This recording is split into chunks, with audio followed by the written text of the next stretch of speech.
საღამომშვიდობის თქვენ უყურებთ ღია სივრცეს, მე ნინო ზაუდაშვილი ვარ. საქართველოში სოფლები იცლება. მოსახლეობის ბოლო საყოველთაო აღწერის შედეგები საგანგაშოა. წინა წლების მონაცემებთან შედარებით მიგრაციის ტემპი გაიზარდა, სოფლად სულ უფრო მეტი დაკეტილი სახლი რჩება, სულ უფრო მეტი დაუმუშავებელი მიწა. თუმცა ყველაზე მტკივნეული და საშიში ტენდენცია მაინც საზღვრისპირა სოფლების დაცლა. იქ სადაც სოფელი ქრება, ფაქტობრივად დაუცველი რჩება ჩვენი სახელმწიფო საზღვარი. რატომ გარბის ხალხი საკუთარი მიწა-წყლიდან? რა მიზეზებს ასახელებენ თავად რეგიონებში მცხოვრებლები. ამას რამდენიმე წუთში ჩვენი რეპორტაჟებიდან გაიგებთ, სადაც ხალხი თავად საუბრობს თავის ყოველდღიურობაზე. ჩვენ უნდა უპასუხოთ მთავარ კითხვას, არსებობს თუ არა სოფლის გადარჩენის პოლიტიკური ნება და რეალური გეგმა. ჩვენ არ გულისხმობთ ქართული ოცნების გეგმას, ცხადია, მაგრამ უახლოეს მომავალში რომ შეიცვალოს ხელისუფლება, ახალ ძალებს აქვთ კი მკაფიო წარმოდგენა, რა უნდა მოიმოქმედონ ამ სავალალო მიგრაციის შესაკავებლად. დღეს სტუდიაში გვყავს ადამიანები, რომლებიც პირადად ფეხ მიუყვებიან რეგიონებს, ხვდებიან ადგილობრივებს და ყველაზე უკეთიციან რა ხდება თბილისის მიღმა. ჩვენი სტუმრები არიან დღევანდელ სტუდიაში ოთარ ფარულავა, პარტია ლელოს წარმომადგენელი, მოძრაობა სოციალური დემოკრატიისთვის წევრი მარია კობიძე და ვასილ ივანოვ-ჩიკოვარი, სახალხო მოაბის წამყვანი, რომელიც სულ ახლახან შეუერთდა მოძრაობას ჯერ საქართველო. ცოტა ხანში ჩავთავთ ლევან ცუცქირიძესაც, თავისუფლების მოედნის ლიდერს, რომელიც ახლა მათ შორისაა, ვინც ასობით კილომეტრს გადის იმისთვის, რომ სოფლად ცხოვრები ხალხისგან პირადად მოისმინოს რა არის მათი მთავარი გასაჭირი. მოდი გამოკითხვით გავხსნათ ჩვენი ეთერი. შიდა ქართლის სოფლები ჩვენმა პარტნიორმა მედია ორგანიზაციამ ქართლის ამბების ჯგუფმა მოაბზადა. დასმის რაიონი სოფელი ვალკეია ქვემოჭალის თემია. აქ არის 40 კომუნი დაახლოებით. ვთვლობ რომ 60% აი რაღაცნაირად დავამუშაო რა. ეხლა იქიდანაც ესეც არაფერია უბრალოდ აი ნახე ვერტოებ რა ჩემი ბავშვობის ადგილს და ჩემს ფუძე კერას ვერტოებ. თან პლუს ახლოში მაქვს სოფელი, ანუ თბილისიდან რამდენი 60 კილომეტრია და აი მაქედან გამომდინარე თუ რა ეხლა მაგალითად აი დასავლეთში რო ცხოვრობდე და 3-4 საათი გზა მინდოდეს და 300-400 კილომეტრის გავლა მინდოდეს, ვერ ვივლიდი, ფიზიკურად ვერ ვივლიდი, ხო, წარმოვიდგინე, ყორგორიული ეხლა კვირა, ყოველ კვირა გინდა 10 დღეში ერთხელ 300-400 კილომეტრის მარტო საწვავი ჩაასხი, ხო, რა თქმა უნდა და წადი და წამოდი. კაი, სხვა ყველაფერს თავი დავანებოთ, ხო? უბრალოდ ახლოსია და მოვდივარ და რაღაც თავს ძალას ვატან რა მაქედან გამომდინარე. დასვენებაც მინდა რაღაცა, მაგრამ რა ვქნა, აბა ესეა თუ ისეა და დასვენების დროც მომივა მე დავისვენებ, აბა რა ვქნა, სხვანაირად მოგეუნები, მინდა ნაკვეთების 100% დავამუშავო, მაგრამ არც მოდის ეხლა სიმართლე გითხრა, ხელიც არ გეწყობა მე ადამიანს რა, ყველაფერი ძვირია, ყველაფერი გაძვირებულია და ანუ იმდენ სიხლი საერთო ჯამში, ანუ რომ მოსავალი რომ მოყავს, ხარჯებს არ გიფარავს რა და უბრალოდ შენი შრომა წყალში იყრება საერთოდ რა, ანუ შენ შრომას ფასი არ აქვს. ბევრი საწვავის გამოც არ მოდის და მაგიტომაც არის. ხარჯებთან არის ყველაფერი დაკავშირებული. აი ეხლაც მაგალითად, აი თბილისში არიან ბევრია, უნდა რაიონში წასვლა, დასვენება უნდა რაღაცა. უნდა 2 კვირა ბოლო თავის ფუძე კერას მივიდეს რა, თავის სახლი გაანიაღოს, კარები გააღოს, რაღაცა პატარა ეზოს მიხედოს რაღაცა და არ აქვს საშუალება და არ მიდიან რა. ბიჭი 3 წლისა იყო, გოგო 5-ისა რო წაიყვანეს, ახლა უკვე 16 და 15 წლისებია. ამას ცოცხლე ქვია? არა ქვია ცოცხლე. რო გენეტრება შვილი და შვილი. ამ სოფელშიც რა ვისაც სამსახური აქვს აქ სოფელში ან გამგეობაში მუშაობენ ან კლუბში მუშაობენ ან მაღაზია, 2 მაღაზია და იმ 2 მაღაზიაში რამდენი კაცი მუშაობს. მაგათ კიდე ხელფასები აქვს და დანარჩენები არიან ეს გაუბედურებული. მაგათ გამომიცხადეს რომ ჩვენ მან ჩამოხსნელები არა ვარ. არა, ვერაფერს ვერ რა გავაკეთო მე მანდაო, ვითი ვიარსებო. ბავშვი რომ უმაღლესი სწავლობს უკვე და ის ცხოვრებას ვეღარ აიწეწავს, ხო? რა ენაზე გინდა რომ ილაპარაკოს და ისწავლოს. ის აქ ქართულად ვეღარ ისწავლის. ძალაუნებურად იქ არ რჩებიან, იმიტომ მანამ არ დაამთავრებენ. მაგრამ ამას კი აქვს გოგოს მიზანი, რომ ოცნებათ აქვს ისა, რომ საქართველოში იმუშავებს და უნდა მაგარი ექიმი დაბრუნდეს. დემეტრე მანქანა. ღმერთის წყალობით იქნება გაუმართლო. ღმერთმა გაახაროთ პროდუქტი რომ მოაქვს. გვაძლევენ ნისიათა პენსიიდან პენსიამდე ღმერთმას იკეთე მისცეთ და მშვიდობის გზაზე ატარო. დანარჩენი რა? არაფერი არა. წყალი რო არ არის, რა უნდა მოვიდეს მისავალი არაფერი. ხეხილი გახმა სულა. საერთოდ რაც ეს 90-იანი წლების მერე ჩვენ ნაკვეთებს წყალი არ უნახია. რა მოსავალს უნდა ველოდოთ. ვარც ისანაბა. მომოჭალა განსაკუთრებულად აი წყლის გამოღმა. აი ეს პომიდორია, მარნეული, კახეთია საზამთრო ნესვი და ეგეთი რაღაცა. რა კაცკოფნა ესა. ხან წყალი არ დაყოფნის, მოწყვა უნდა ისა და სოფელი დაიცალა. დაცლილია რა პრინციპში რა. მოხუცე ვიღავა არ დაკრა და ეხლა ცოტა ბავშვები მოვიდნენ, კიდე არა უშავ რა. სექტემბერში უნდა იცლება ისევა და რა გამოვიდა, რა ვიცი. შემცირდება, მაგრამ იქნება. აქ 4 კლასი იყო ხოლმე ჩემ ბავშვობაში. და მე ქვემოჭალაში რო გადავდიოდით 4 პარალელური კლასები ვიყავით 2 ან 3, 3-ზე ნაკლები და 2-ზე ნაკლები არა ყოფილა. 40, 50 ბავშვი, 60 ბავშვი, ხო და ეხლა პირველ კლასში გონი 4-5 ბავშვია თუ 6 ბავშვია, არა შემცირებულია, მაგრამ არის 30% კი არა, მე მგონი 70%-ია შემცირებული და 30 გადავჭით, რა ვიცი. აქეთ ესიები ბებერები, ჯანდაკები, ბეუშრობაშები საკაცედებოდი. საწახვიდეთ. ჩავიოდი მუშაობის საბებს.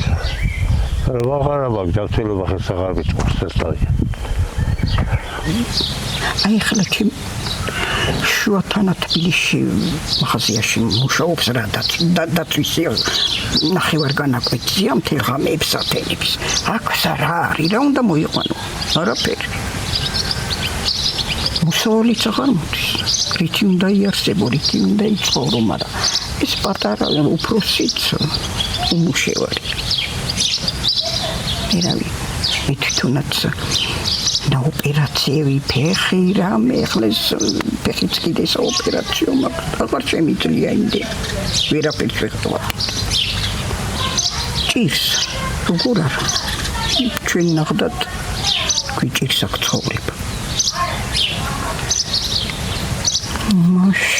ანუ ერთი შვილი რო არ მუშაობდეს ქალაქში მარტო ჩემი პენსია რას გახდება არაფერი რა არის მით უმეტეს ეხლა ყველაფერი ისეთი ძვირია რომ ვერ იყიდი ვერაფერს საქონელი ცხვარი ძალიან ბევრები ხავდათ ეხლა აღარ ორ ოჯახს გყავს დროხები ჩვენ და ჩვენ მეზობელს ზოგმა დაბა ზოგს ერთი ყავს ზოგს ორი რუნახო გაბალახებული გასატიბები აფშე აღარავინ აღარაფერს აღარდეს შენ სამყოფლო ბიოს რო არ მოიყვან პომიდორი იქნება ნუ ვაფშე ერთი სიტყვით ყველაფერი ეგრე სოფელი არის სოფელი არ არის თქვენ ბოლოს როდის დაისვენეთ აბა როდის არასოდეს ერთად არ დამისვენია ნახევარი კალი ძლივას დავდივარ და ეხლაც ვერ ვისვენებ ბუნებრივ წყლებში ან ესეთ კურორტები ვიგულისხმე კი ვის ყველა ჭირდება მე მჭირდება მაგრამ რა როგორ რითი ვერ წავალ ფეხებსაც ეშველოს და ხელებსაც მაგრამ ვერა კალი დავბერდი ერთსა და რა ყოფილვარ და ეხლა სიბერეში ნახდათ ვერა სოფელს რომ მექანიზაცია არ აქონდეს ტრაქტორი არ აქონდეს ბულდოზერი არ აქავდეს ექსკავატორი არ აქავდეს სახნავ ტრაქტორი არ აქავდეს რაკნას მოსახლე კაცმა როგორ დაამუშავოს ეს მეთა მარტო მოხნაში რომ 250 გადაიხადოს იქ დადისკვა იქ დათესვა იქ მოსავლის აღება კომბაინის იქები და არაფერი აღარ არჩება იმიტომ არის რომ სოფელი დაცარიელებულია იმიტომ რომ სიღარიბია იმიტომ რომ უბედურობა და არაფერი სასიკეთო არ აჩას 50 წლის განმავლობაში გლეხი ცხოვრება დაბალი ფანჯების განსაკუთრებით ამაზე მაქვს ლაპარაკი მე არა ვლაპარაკო ვინც ერთეულები ფუფუნებაში არიან ან პარლამენტში არიან ან ხელმძღვანელები ბიზნესმენები არიან ესენი თავი ალფინ არიან საერთოდ ხალხს რა უზარ კომუნიანი სოფელი ვარ ეთი 10 კაცი ცხოვრობდა ეხლა სულად 10 ოჯახი ხო 10 ოჯახი ამიტომ გვიჭის ცხოვრება ძალიან გაუსაძლისი არის სოფელი რა აი მთელი ზაფხული ხო მოდიან ბაზარი მოდის მანქანებით მოდიან კვირაში 3 დღე და ყველაფერს ვყიდულობ პამიდორს ვყიდულობ თხილს ვყიდულობ ბალია თუ ყველაფერს ვყიდულობ არაფერი არ აქვს შარშან ისე ვიყავით აი მონაწილეებულები ვიყავით ტყემალიც არ აქვს ზოგჯერ დასეტყვა ეხლა რა ვიცი რა იქნება როგორ იქნება არაფერი არ აქვს აი წყლის გამო არხის გამო აი გარი ჩვენი დიდი პრობლემა იცი რა არის ზოგი ახალგაზრდა 2000 ლარს ფულს არ ეძახის და ფულია ხო მართალია ცოტა ეხლა ბაზარში რო გახვიდი არაფერი არ გამოგივა იმ 2000 ლარიდან მაგრამ სუარაობას არაჯობია ისე მარშრუტკაც არ დადის ჩვენ სოფელში ტრანსპორტი არ არის ბენზინი მანქანები ყავთ და თავიანთ მანქანებით დადიან ხო აი ჩემჯერია ბიჭო კი ბატონო ჩემში და იმიტომ რომ ხალხი მიდით საზოგადოებას ფული გაფუძ და აღარ აქვს ფულზალა და მედი სადღაცა მოსავალს მოიყვან არაფერი აღარ არის არ ფასი არ აქვს არაფერი ყველაფერი გაძლიერებულია აი ჩვენ პენსიონერი ხალხი ვართ ერთით გარდა შემიძლია ხო ვიღა დომინო თამაშობს უცოლოები რო გიგიან აქეთით და მაგით გამო რო შემცირდა არა რა თქმა უნდა ხო ბაბა უცოლოები რა უდანი აბა რა ამცირებს როჩი ფული ფინანსები სხვა რა რაღაცა ცოლო მოიყვანო ხო რა უკიდო რაღაცაგაც პენჯენ და იმას თავი რო დაარებო რაღაცა ხო არის კიდე ჩამოდიან ვითომ საბოლოოდ ჩამოვიდნენ არიან აი ჩემი ნაცნობებიც არიან 1-2 თვე და მე არა აქ ვერ გავძლებ და ისევ დაკრავენ ფეხს და მიდიან ისევ უკან რა თქმა უნდა ეს დროებამ მოიტანა სხვა რას დავაბრალოთ და პირობებმა კაბალური პირობები შეგვექმნა უკვე რა აღარც იმის სახსრები ან მოხნა დათესო მოიყვანო სასუქ შეიტანო მე გერბიციდი მე რა ვიცი პეტრე პავლე მყვებავი და ასე შემდეგ და ეს ხილიც დამოკიდებული ვართ აგერ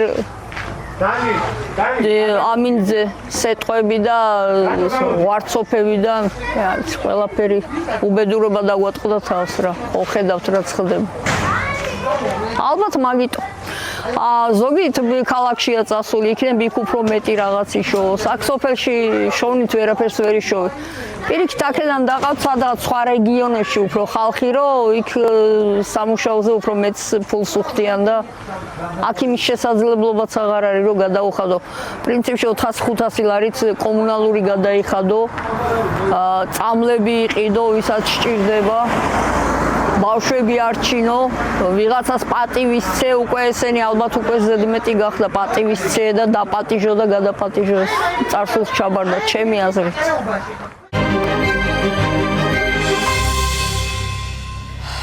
პირველში მადლობა ჩვენ სტუმრებს იმისთვის რომ არიან დღეს ჩვენთან ერთად ამ ძალიან მნიშვნელოვან და მძიმე თემაზე სასაუბროთ. პრინციპში იდენტიფიცირებულია ყველაფერი, ყველა პრობლემა, რაც ახლა ჩვენ მოვისმინეთ და თქვენ სამივე ის ადამიანი ხართ, ვინც ძალიან ხშირად დადიხართ რეგიონებში, იცით ძალიან კარგად მდგომარეობა, რომელიც თითქმის ყველგან ერთნაირია, ოთო ეს მაინტერესებს, რამდენად იგივეა პრობლემები, რომელიც ახლა ჩვენ მოვისმინეთ და რა არის აი ძირითადი სამი მიზეზი, რას ასახელებენ ადამიანები სხვადასხვა რეგიონებში, იმიტომ რომ მე ვიცი რომ ყველა რეგიონი გაქვს მოვლილი და იცი ყველგან რა ხდება.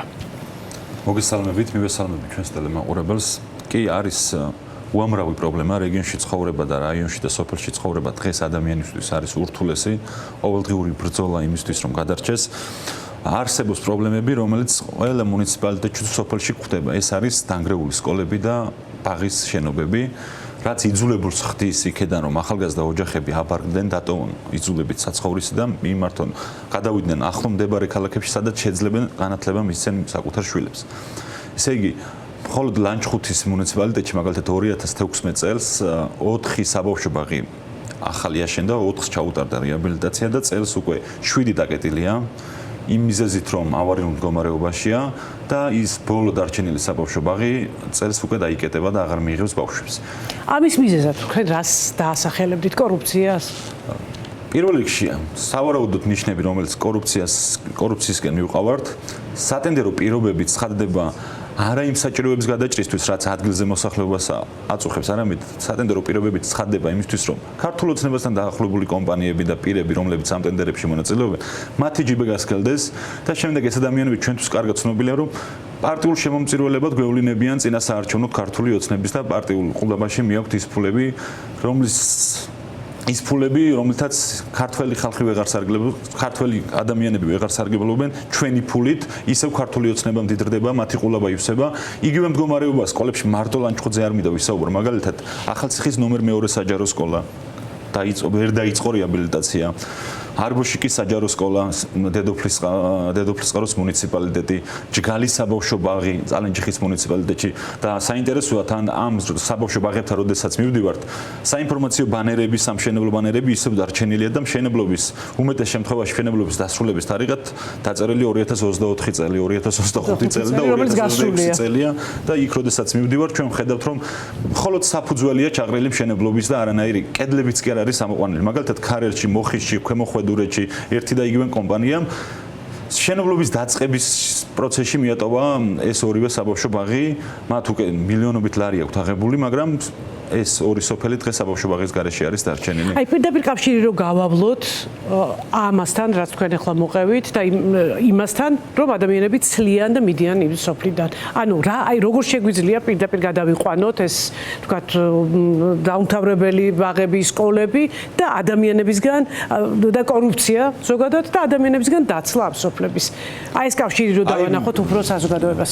როდესაც დედოფლისწყაროს სოფელში არბოშიკში ვიმყოფებოდი და ამ სკოლასთან, რომლის რეაბილიტაცია ვერ დაიწყო 4 წელია და 100 ბავშვი დღეს 16 კილომეტრის მოშორებით მეორე სმენაში ზემო მაჩხანში დადის, იქ ცხოვრები ერთ-ერთი ბაბუში აქვს, რომელმაც გითხრა, რომ ამის შემდეგ რაც ეს სკოლა დაიკეტა, ახალგაზრდა ოჯახები იძულებულები გახდნენ, რომ წასულიყვნენ ამ სოფლიდან საცხოვრებლად, იმიტომ რომ იქ ვეღარ აძლევდნენ ამ ბავშვებს განათლებას.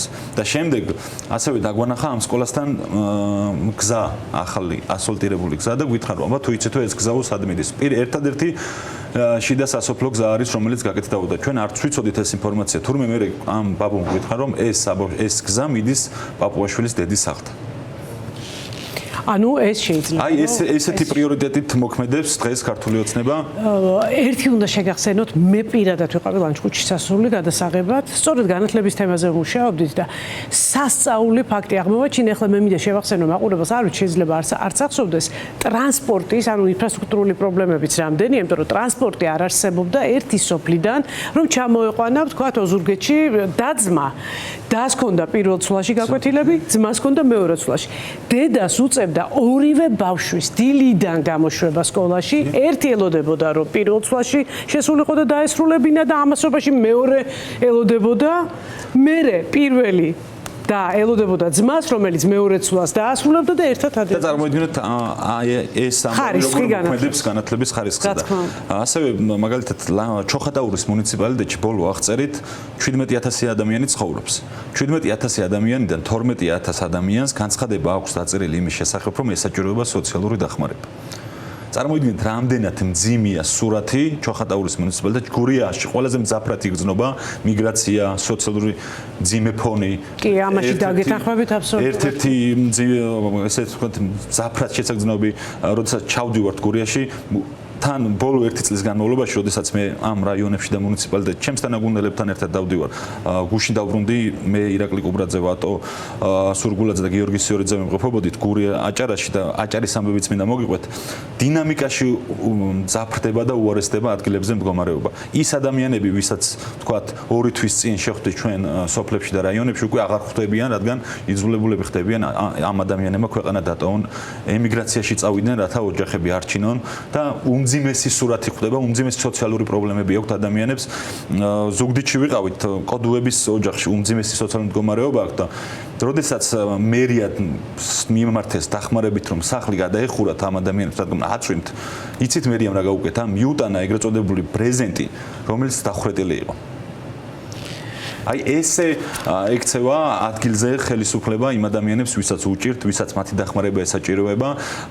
სკოლებზე და ბაღებზე რომ გავაგრძელო, მაგალითად, ამ ადამიანებს ადგილობრივი პროექტები, როდესაც ხორციელდება და ეს პროექტები უნდა აკმაყოფილებდეს და პირველ რიგში უნდა ჭრიდეს იმ პრობლემებს, რაც ადგილობრივ მოსახლეობას აწუხებს.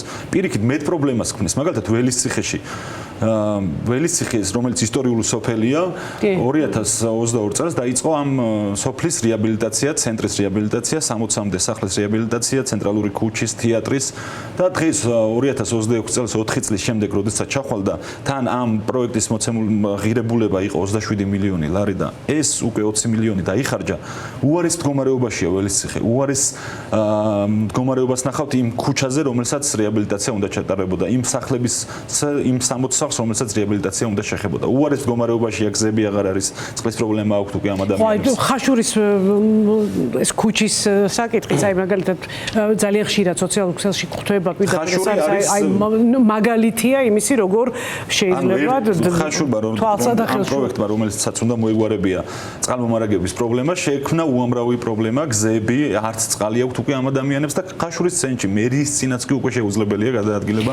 ჩვენ როგორ უნდა ხდებოდეს ამაზე მეორე ნაწილში ვილაპარაკებთ, მაგრამ მე მაინტერესებს ერთი რამ, აი სოფელსა და ქალაქს შორის არის დრამატული განსხვავება, ნამდვილად ასეა. ეს თავისთავად ცხადია, ძალიან ცუდად მოქმედებს ქვეყნის განვითარებაზე ზოგადად და ძალიან ცუდი პერსპექტივა ჩანს დღევანდელი გადასახედიდან. როგორ ფიქრობთ, რა ეკონომიკურმა მოდელმა უნდა იმუშაოს ამასობაში? თითქოს არსებობს სოფლის დახმარების პროგრამები, არსებობს თითქოს წამახალისებელი პროგრამები. რატომ ვერ მიდის ეს ყველაფერი კონკრეტულ ლეხამდე, კონკრეტულ ადამიანამდე, რომელსაც ყველაზე დიდი საჭიროება აქვს ამის?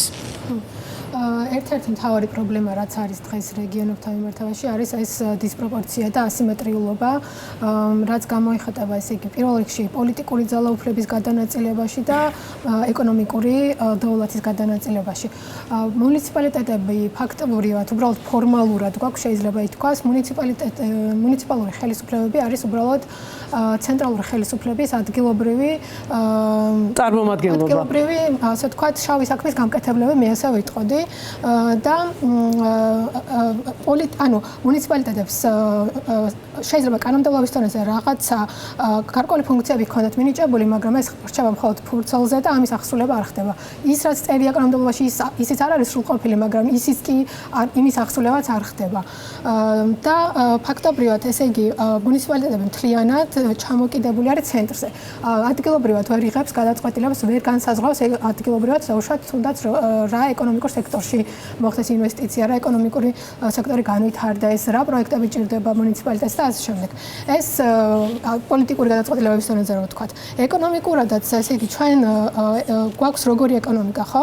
ჩვენ გვაქვს იმპორტ დამოკიდებული მომხმარებლური ეკონომიკა, რაც ნიშნავს მარტივად იმას, რომ ჩვენ ვერაფერს ვერ ვაწარმოებთ და ყველაფერი თითქმის იმპორტირებულია. ის, რასაც ვაწარმოებთ, პირველადი მოხმარების საკვებიც კი, ჩვენ რო ჩავხედოთ ხორბლის წარმოებას, მაგალითად, სიმინდის წარმოებას, ლობიას წარმოებას, მნიშვნელოვნად ისაც ვერ ვაწარმოებდით ჩვენი საჭიროებების დაკმაყოფილებისთვის საკმარის ოდენობას, და კიდევ შემცირებული არის. ასევე ვერ ვაწარმოებთ ჩვენივე საჭიროებებისთვის დასაკმაყოფილებელ რძის და ხორცის პროდუქტებს და იმპორტირება ხდება. ხილი, ანუ ყველა მიმართულებით, მოკლედ. თუმცა, მაგრამ მე ერთი რაღაცა მინდა გითხრათ. საკმაყოფილებასაც ვერ ვახდენთ. მე შემხედრია ადამიანები, გადაღებების დროს, როცა დავდივართ ხოლმე ჩვენი ჯგუფი, მე შემხედრია ადამიანი, რომელსაც უთქვამს, რომ მე მაგალითად ახლა აი რაღაცა ტონობით თაფლი მიდევს სახლში, ოღონდ მისი ტრანსპორტირება, ჩამოტანა და გასაღება უბრალოდ ჩემ ძალებს აღემატება. აი აქ მანდაც მივალ მაგამდე მინდა რომ ესულიყავი, რომ ესე იგი, შემდეგ თქვენ ახსენეთ, რომ ეს რაღაცა გარკვეული მიზნობრივი სუბსიდიები, აგროკრედიტი ხო, ჩვენს უგესმის რომ ეს არსებობს, მაგრამ ეს არის მოწყვეტილი, ანუ არ აქვს ამას რაღაცა ერთიანი სისტემის ნაწილი არ არის, ერთიანი ხედვის ნაწილი არ არის და უფრო აღიქმება როგორც რაღაცა ანუ სოციალურ დახმარებას ავითარებს, რომელიც მიზნად არის ახავს ადგილობრივი ფერმერის განვითარებას, ტექნოლოგიურად განვითარებას. სუბსიდიები რაც გაიცემა, ჯერს ერთი იმ გაცემულ სუბსიდიების სტრუქტურასაც რო ჩავხედოთ, დიდი რაოდენობა გაიცემა ისო ქართული ოცნების გუნდთან დაახლოებულ მსხვილ ბიზნესებზე. ამ ბიზნესმენების სახელად გვარები ვნახოთ, ზოგიერთი დეპუტატი არის დღეს პარლამენტში, ისედაც მილიონერი არის, ისედაც სხვა ბიზნესები აქვს, ათობით ბიზნესი აქვს ამ ხალხს. და თვითონვე შეუძლია თქვა სუბსიდირება გაკეთებს კიდე აგროკრედიტს, არ ვიცი, თავისი ღვინის წარმოების განვითარებით, რაც არის წარმოუდგენელი უბრალოდ, ხო? მაშინ როცა ადგილობრივი დაუშვათ, მე ვენახე თუ მეღვინა, ესე იგი წვალობს იმისთვის, რომ თველიდან რთველამდე თავი გაიტანოს, ხო? და ესე იგი ეს სუბსიდიების და კრედიტის ნაწილიზე რო ზოგადად ვთქვათ რა, ანუ რა პოლიტიკური, რა პოლიტეკონომიური ხედვის ნაწილია და როგორი ეკონომიკური მოდელი, პოლიტეკონომიური მოდელი გვაქვს ჩვენ დამოუკიდებლობის მოპოვების დღიდან. გვაქვს ერთი დომინანტური ეკონომიკური მოდელი, რომელიც დგას ძალიან მარტივ ლოგიკაზე, ბიზნესის მოგების ინტერესზე. საზოგადოებრივი ინტერესი, საზოგადოებრივი საჭიროება, ეს ცნება საერთოდ გამქრალი არის, საერთოდ არც ესმით, საერთოდ ეს რატომღაც აღიქმება საზოგადოებრივი საჭიროება თუ თქვი და პოლიტიკური ელიტას გულისხმობ, მემარჯვენე პოლიტიკურ ელიტას, რომელიც ანუ თუ ახსენებ, რატომღაც აღიქმება, რომ ჩვენ ანუ საბჭოთა კავშირი დაბრუნებამდე და შემდეგ და რატომღაც მემარცხენეებს სულ განმარტება გვიწევს, რომ არა, ეს არ არის საბჭოთა კავშირი, ევროკავშირი რომ აქცენტს და პროევროპულობას რო იძახდა ქართული ოცნებაც მაგალითად ხო წლების განმავლობაში, მაგრამ პროევროპულ პოლიტიკებს რეალურად არ ატარებდა. ის ევროპა შეიქმნა ზუსტად აი ესეთი პოლიტიკებით, სადაც საზოგადოებრივი ინტერესები წინ დგას ბიზნესის ინტერესებზე. იმიტომ რომ ბიზნესს აქვს თავისი ლოგიკა, ბიზნესს აინტერესებს დღეს ან ხვალ ნახოს მოგება. მას არ აქვს გრძელვადიანი გათვლები. რაც დღეს უფრო იაფი დაუждდება და მეტ მოგებას დაუტოვებს, ხო?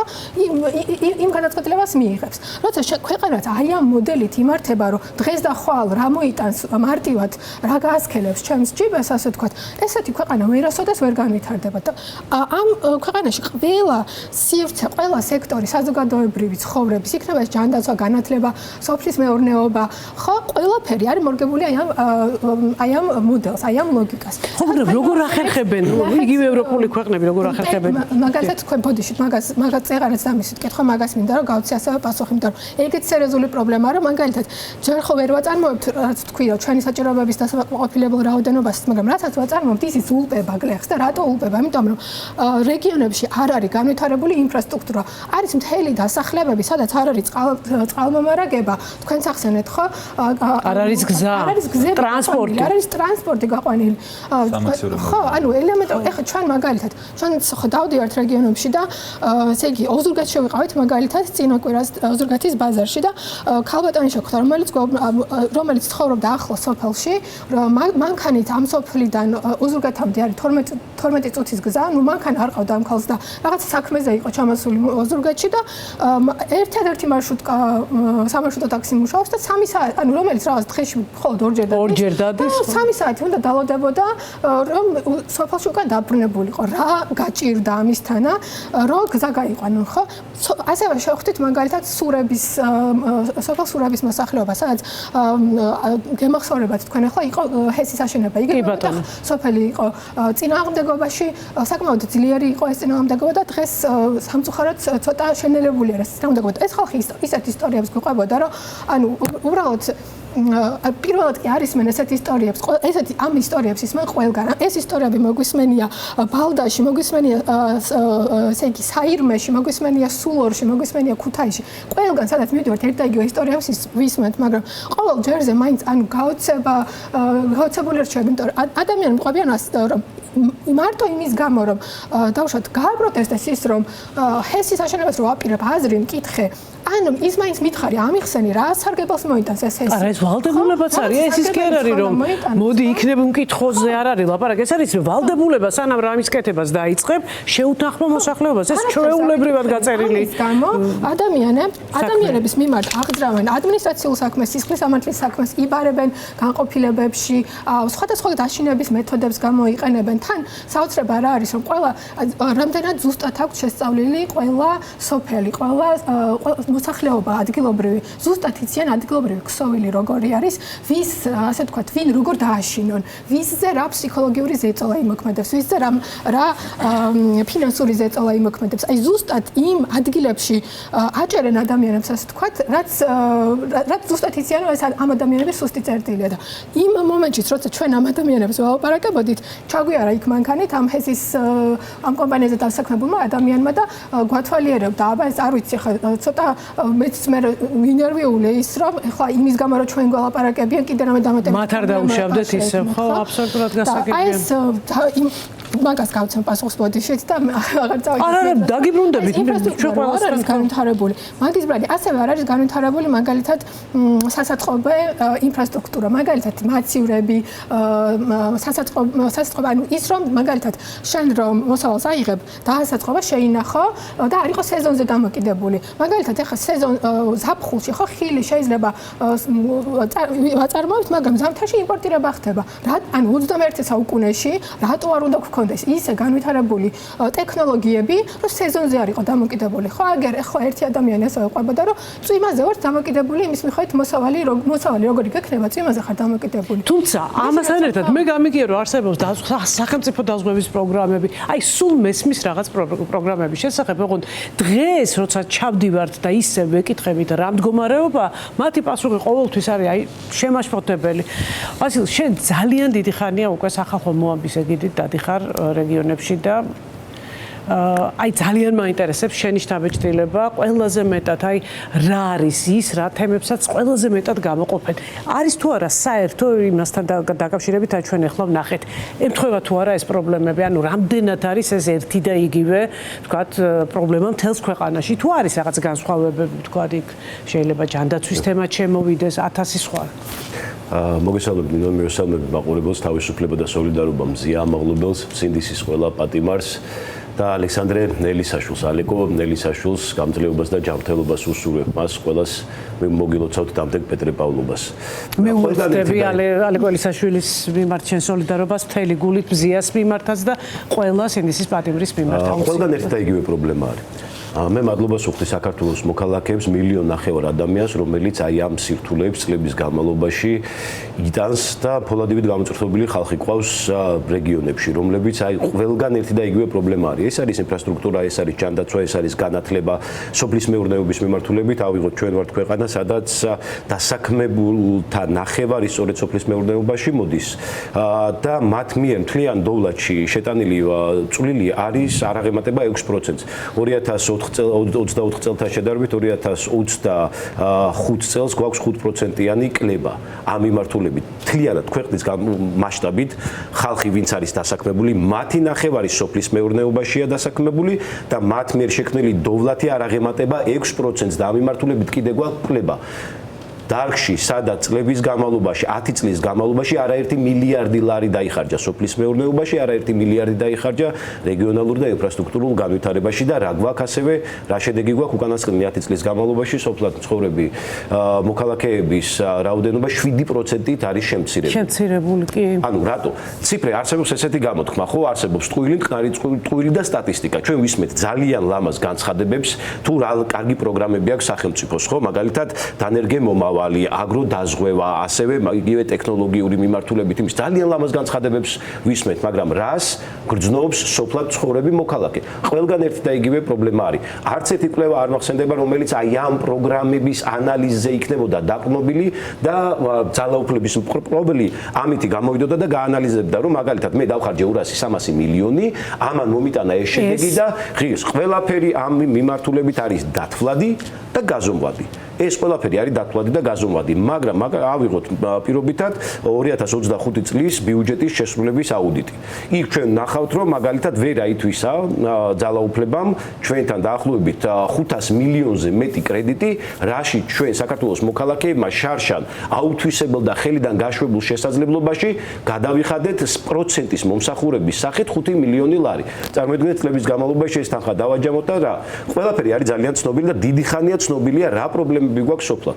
ყველგან ერთ და იგივე ეს თითო სოფელს რო უნდა დარიგებოდა ის 5 მილიონი ალბათ. ყველგან ერთ და იგივე პრობლემა გვაქვს სოფლად. სოფლის მეურნეობაში გვაქვს ერთი და იგივე პრობლემა, ხო? ეს არის პრობლემა, რომ ფერმერს ჯერ ერთი ამდენი წლის განმავლობაში ვერ მოვახერხეთ, რომ ჩვენი მოქალაქეები აი ამ გლეხური მძიმე შრომიდან გადავიყვანოთ ფერმერულ მეურნეობებზე, ხო? მხოლოდ და მხოლოდ ერთეულებმა მოახერხეს ეს. ვასილ, აუცილებლად უნდა ჩავსვა ახლა ეს წინადადება, მე გამიგია თბილისში მცხოვრები ადამიანებისგან, რომ ეზარებათ ადამიანებს მუშაობა. აი მსგავსი ტექსტიც მომისმენია და ვერც კი წარმოუდგენია სოფელში და ვიცხოვროთ იმ ადამიანების ცხოვრებით, რამდენი ხანი შევძლებთ ჩვენ რომ ამ შრომას გავუძლოთ.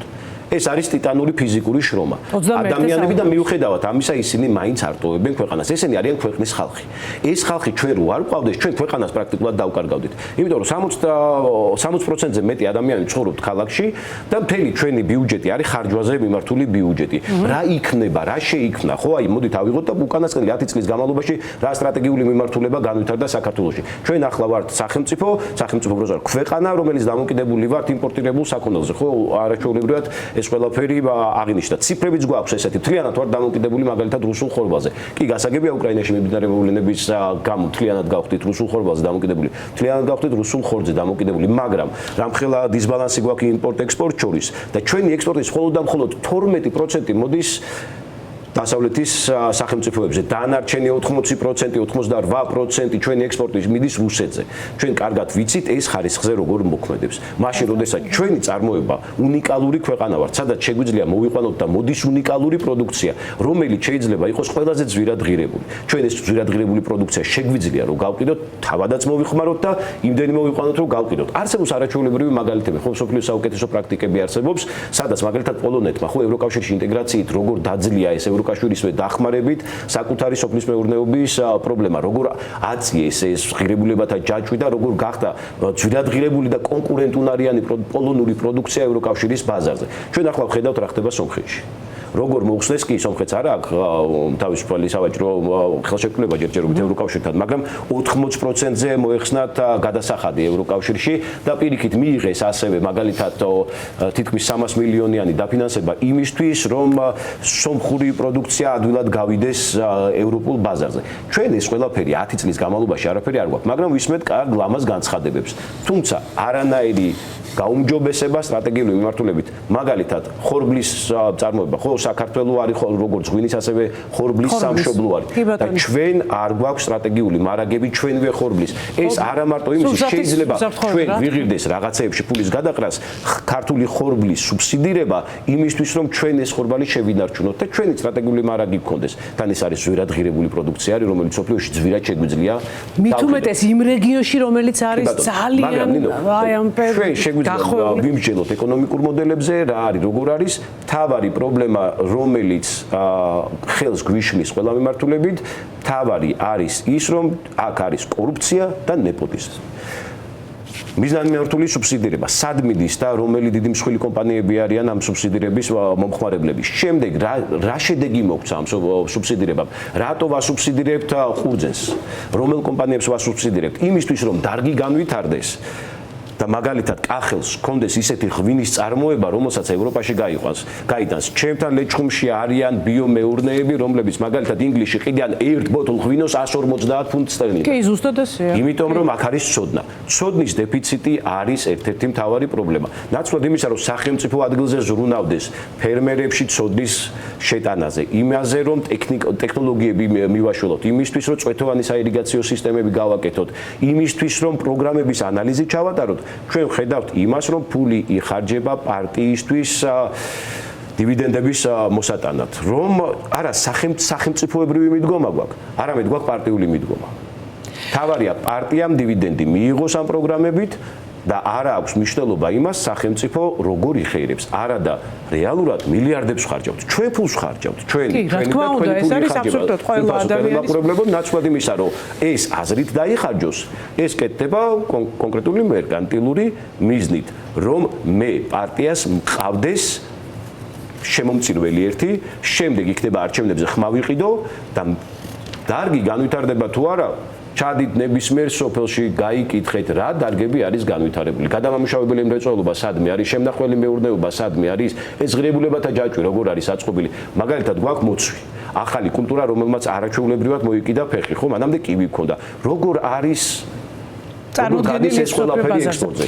რა ხდება? არა და გვაქვს შესაძლებლობა. გვაქვს შესაძლებლობა თავის სახელმწიფოს მიმართულებით. აუცილებლად, აი თქვენს ხედვებზე მე დაგიბრუნდებით აუცილებლად შეკითხოთ. ახლა ლევან ცუცქირიძე უნდა ჩართოთ.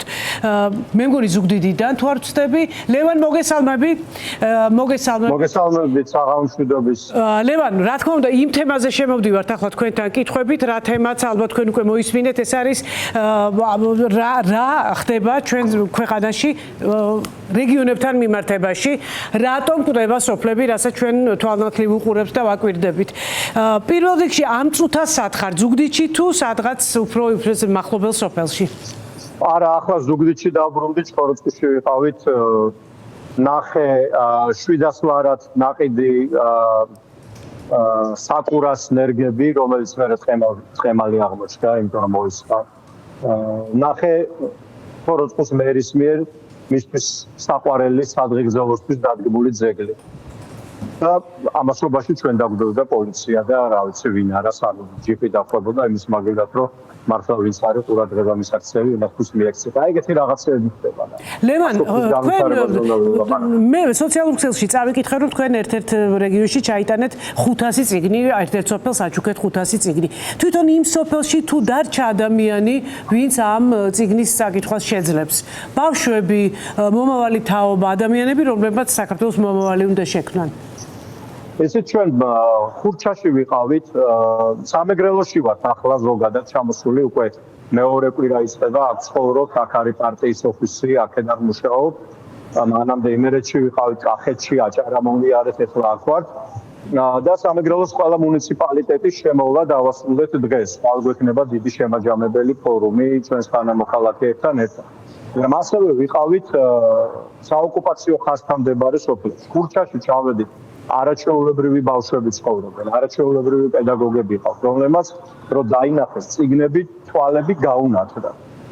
და ძალიან გაუხარდათ, დიდი მადლობა ყველა ოჯახს, ყველა გამომცემელს, ყველა ორგანიზაციას, რომელმაც შემოგწირა თანხების წიგნები უკაცრავად. მაგრამ ამასობაში რა ხდება ისეთ ხურჩაში? ერთი აფთიათი არ არის. აი ვიდეო ჩავწერე სპეციალური და მინდა აქედანაც თქვა და არა მხოლოდ ხურჩაში, არამედ ბევრ საზღვრისპირა.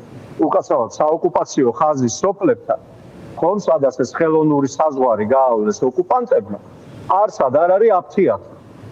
სახელმწიფო საერთოდ არ იგრძნობა იქ გაივლი შლაგბაუმს და ვიყავით იმ ადგილზე, სადაც გიგა 402-ია მოკლეს რუსებმა, ოკუპანტებმა და ერთი მემორიალური დაფაც არ არის.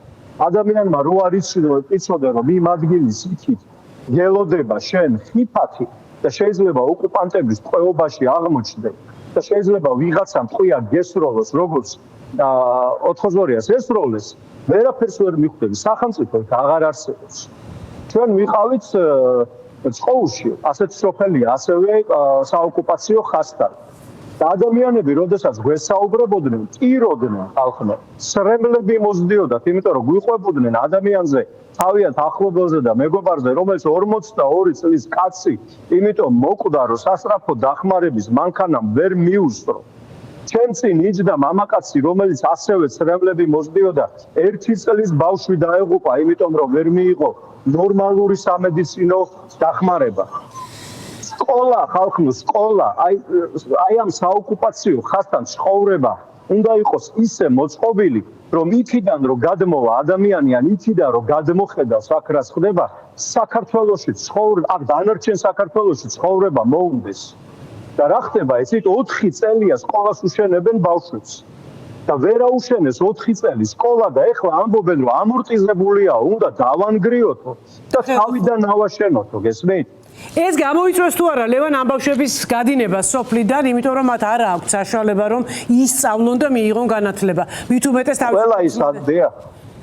ყველა ის ადამიანი, რომელიც იქ ცხოვრობს, ჩემი აზრით, მიუხედავად აი ამ გაჭირვებისა, მიუხედავად ამ ყველაფრისა, ისეთ რაც ხდება, წარმოუდგენელი ამას ვერ გადმოსცემს ვერც ერთი სიუჟეტი, ამას ვერ წაიკითხა ვერც ერთ სტატიაში, ამას ვერ წაიკითხა ვერც ერთ ცხრილში, როგორც ცხოვრობენ იქ ადამიანები, რომლებმაც ერთშონიერ დღეს ან უბედურ დღეს რომ გადაწყვიტონ, რომ იმ სოფელში აღარ იცხოვრებენ და სწავლენ და სადღაც სხვაგან დასახლებიან, იმიტომ რომ აფთიაქი არ არის, მაღაზია არ არის ნორმალური, გარშემო მეწყერია, წყალი არ არის სასმელი და ხალხი იმიტომ იღუპება უბრალოდ კარგად ადამიანებს რომ სასწრაფო ვერ უსწრებს და ჰოსპიტალში ვერ მიდიან დროზე ადამიანი უბრალოდ გულმაროში აწუხოს და წნევა რო კონდეს შეიძლება ამის გამო გარდაიცვალოს იმიტომ რომ აფთიაქი არ არის ამ ხალხმა რომ გადაწყვიტოს და თქვას რომ მეწავალ და სხვაგან ვიცხოვრებ ჩვენ ვერაფერს ვერ ვეთქვით მაგრამ მეორე დღეს იქ დადგება რუსის სალდატი თავისი ხიშტით აი ეს არის ქართული ოცნების დაცული სუვერენიტეტი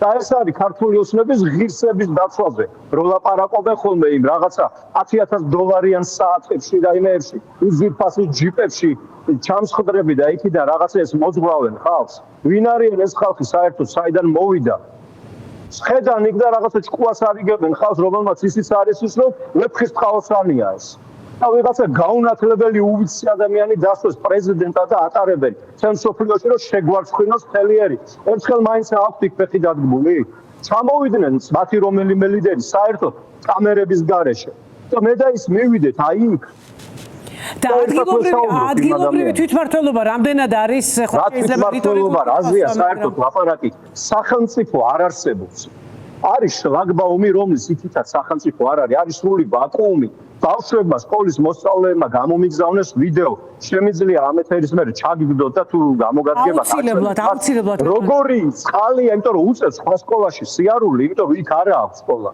და უწევს ისეთ წყალში გავლა რომ რო წვიმს ამ ქუჩაზე ისეთი წყალი დგება რომ სკოლაშიც ვერ მიდიან იმიტომ რომ 4 წელი ვერ აუშენეს თავისთან სკოლა და ეს ხალხი გველაპარაკება რაღაცეებზე, გველაპარაკება რომ სუვერენიტეტს იცავს, სად არის დაცული სუვერენიტეტი? ენგურის ხითან ვიყავით, მის თული, რომელიც ალბათ ყველაზე მტკივნეული სიმბოლოა ოკუპაციის და აი ამ ქვეყნის განადგურების მცდელობით რუსების მიერ, რომელსაც უნდათ რომ ბოდიშები უხადოთ ჩვენ აქედან. და რომლებიც იქიდან აფხაზები დრონებით გვემუქრებიან და ოსები გვემუქრებიან, რომ ნახევარ საქართველოს კიდე წაიღებენ. აი ეს ხალხი ენგურზე რომ ნახოთ როგორ გადმოდიან ძალიან მცირეწლოვანი ბავშვებით, აი ამ სიცხეში ხალხი, ასაკოვანი ადამიანები და ერთი მოსასვენებელი ადგილი არ არის, ხალხო რომ ჩრდილში დაждდეს ვიღაცა და წყალი დალიოს. ნორმალური ტრანსპორტი არ არის, პარკინგი არ არის. და ამასო 36,000 დევნილი დაახლოებით ჯერ კიდე ელოდება რომ ნორმალური სახურავი კონდეს თავზე.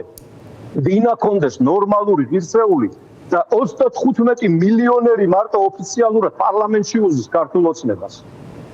და ყველაზე ღარიბი მუნიციპალიტეტები აქ მაგალითად წალენჯიხა დაიცალა თითქმის 35% დაკარგა ბოლო წლებში მოსახლეობის ყველაზე მდიდარი დეპუტატები მაგათ ხალხს იქ წარმოდგენილი და 45 ლარიან შემწეობას აძლევენ დევნილებს და 100 ლარიან შემწეობას აძლევენ ომის ვეტერანებს ხალხო ახალგაზრდა ადამიანმა რა უნდა იფიქროს ღირს იმ ქვეყნისთვის ბრძოლა და შრომა რომელიც მე ესე გიფასებს რომ შენ ამ ომისგან რომ დაზარალდები 45 ლარს მოგიგდებს და სავადმყოფოს არ აქვს იქ აფთიაქის არ აქვს მაღაზიას არ აქვს ტრანსპორტი არ აქვს ეს რა ხალხია საერთოდ რაცით მართლობა რა სახელმწიფო ვინ არიან საიდან მოვიდნენ რანაირად გაიზარდნენ ესეთები რომ იფსხედან და აი აქ ესეთი ამბები ხდება ამ ქვეყანაში მაგრამ არ აინტერესებს არ თვითმმართველობა არსებობს არც მმართველობა არსებობს ესენი არიან ბანდიტები რომელმაც ხელში ჩაიგდეს სახელმწიფო მათთვის სამშობლო არის ერთი რამისთვის კარგი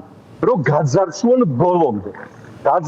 ბოლომდე და აჩქონ რუსებს რომ იქნებ იმათ მერე მეტი ფული ჩაუდონ ამათ ჯიბეში აი ეგეთი შიშარი მხდალი არა პატრიოტი ხალხია და ეს არის ყველაფერი ზღაპარი მათ ინტენსიტეტის დაცვას ამიტომ ყველგან ვარ ჩვენ და ყველგან დავდივარ ძალიან ბევრი ადამიანი არის ძალიან გაბრაზებული და სულ არ ვიცი ხა ეგენი რას აპირებენ და რას გააკეთებენ და რა მოუვა თავში მაგრამ ამ პრობლემებს ვერაფერს ვერ უზავენ სულ ყველა პოლიტიკოსი სულ ყველა სამოქალაქო აქტივისტი ციხეს ჩაყარონ ხვალ ეს პრობლემები ხო არსად არ წავა არ გაქრება ეს პრობლემები და ეს ხალხი მობრუნდება და აი ამ ხალხის ცუნამი წალეკავთ მათ. არ ვიცი ეგ როდის იქნება არჩევნებამდე, არჩევნების მეორე დღეს თუ რა იქნება, მე წინასწარმეტყველი არ ვარ, პოლიტიკოსი ვარ, რომელიც უშრომობ, დავდივარ, არ მეზარება, მინდა გავიგო ჩვენი თანამოქალაქეები როგორ ცხოვრობენ და რას აკეთებენ. მაგრამ ეს ხალხი ყველამ უნდა გაიგოს, რომ ამათვის სახელმწიფო არ არსებობს.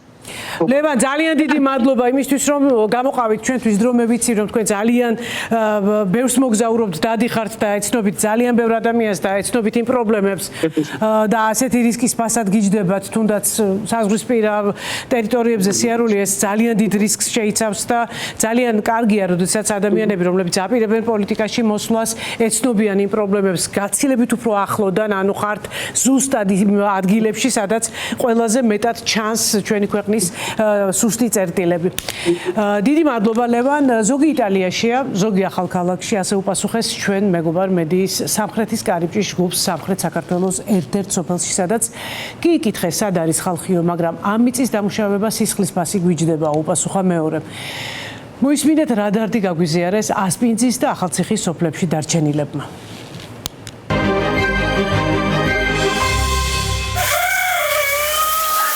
სოფელი დაიცლება, აი მინიმუმ 10 წელში სოფელი დაცლილია. ჩვენ მოხუცები წავალთ ახალგაზრდა გარბის აქედან. ჩემი შვილი აქ არ არის, ჩემ ერთი ბიჭი მყავს და აქ არ არის. წავიდა. ბათუმში მუშაობს. წავიდა რა ვქრა, მეტი იმასაც ორი შვილი ყავს, იმასაც შენა უნდა, ცოლი ყავს. არა, ჩემ პენსიაზე ხო არ იქნება. ჩვენ მუშაობთ, რაღაცა მოყვავს, ხო, რაღაცა ხნავთ, ესავთ და საწვავი რო გამძვირდა, ჩვენ ყველას ხო ტექნიკა არ აქვს, ხო? ვიღაცა ტექნიკა რო ვიქირავოთ და ის ხანა დავამუშავოთ რაღაცა ყველაფერი, ის იმხელა თანხა გადის ამ დამუშავების მიწის დამუშავებაზე, რომ იმის პროდუქცია იმას ვერ ანაზღაურებს.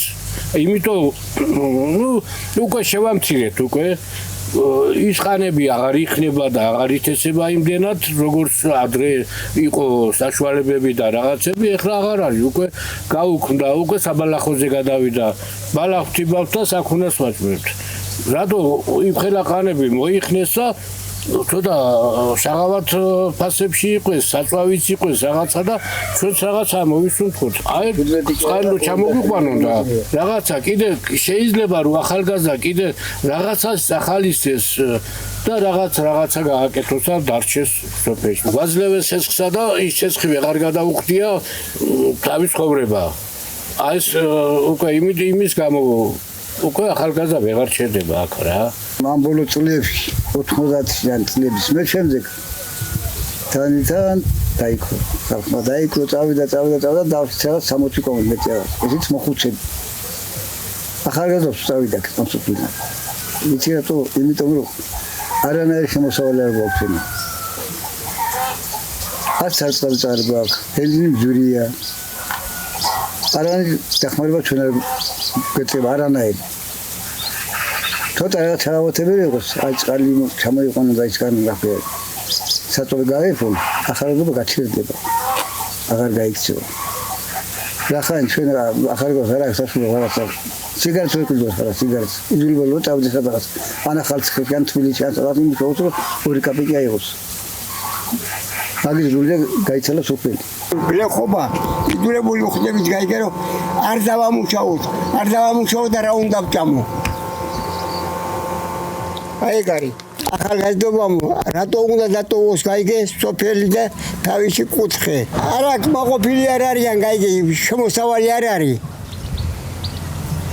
თავრობიდან დახმარება არ არის და იმიტომ მიდიან გაიგე რა ვიცი მე ახლა მე მოხუცი კაცი ვარ გაიგე 85 წლის კაცი ვარ გაიგე და მე იმდენი ის არ მაგაიგე რომ მაგადას შემოსავალი მქონდეს მე გაიგე რომ დაგმაყოფილდე გაიგე და ჩემი შვილები და შვილები დავაკავო და ის ქონა არ არის სოფელში რა არის იცი შემოსავალი რო არ არის გაიგე მოკლედ ისეთი ის ჩვენა ცხოვრება გაიგე რომ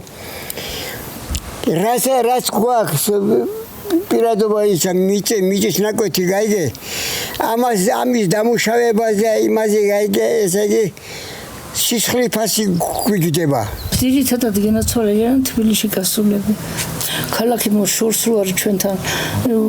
ხო გინდა რომ აი მაგალითად რაღაცა მეურნეობა, რაღაცა კერძო მეურნეობის პროდუქტი კონდეს და წაიღო და გაყიდო და რაღაცა პრობლემა ექნება ახალგაზრდობასაც და ასაკიან ხალხსაც.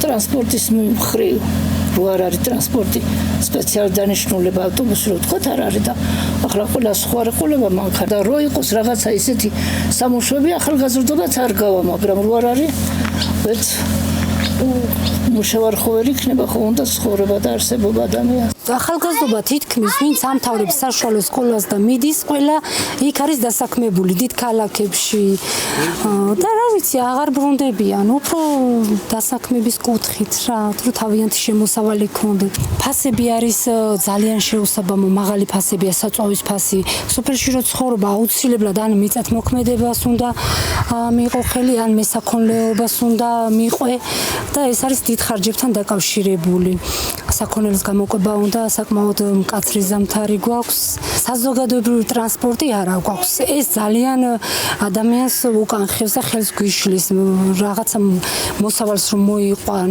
ნატურალურ მოსავალს რა თქმა უნდა ამას რეალიზება უნდა გაუკეთო ბაზარში უნდა წაიღო ყველას არ აქვს იმის საშუალება თავის ტრანსპორტი არ აქვს რომ წაიღოს და რეალიზება გაუკეთოს ძალიან გვჭირდება საზოგადოებრივი ტრანსპორტი აუცილებელია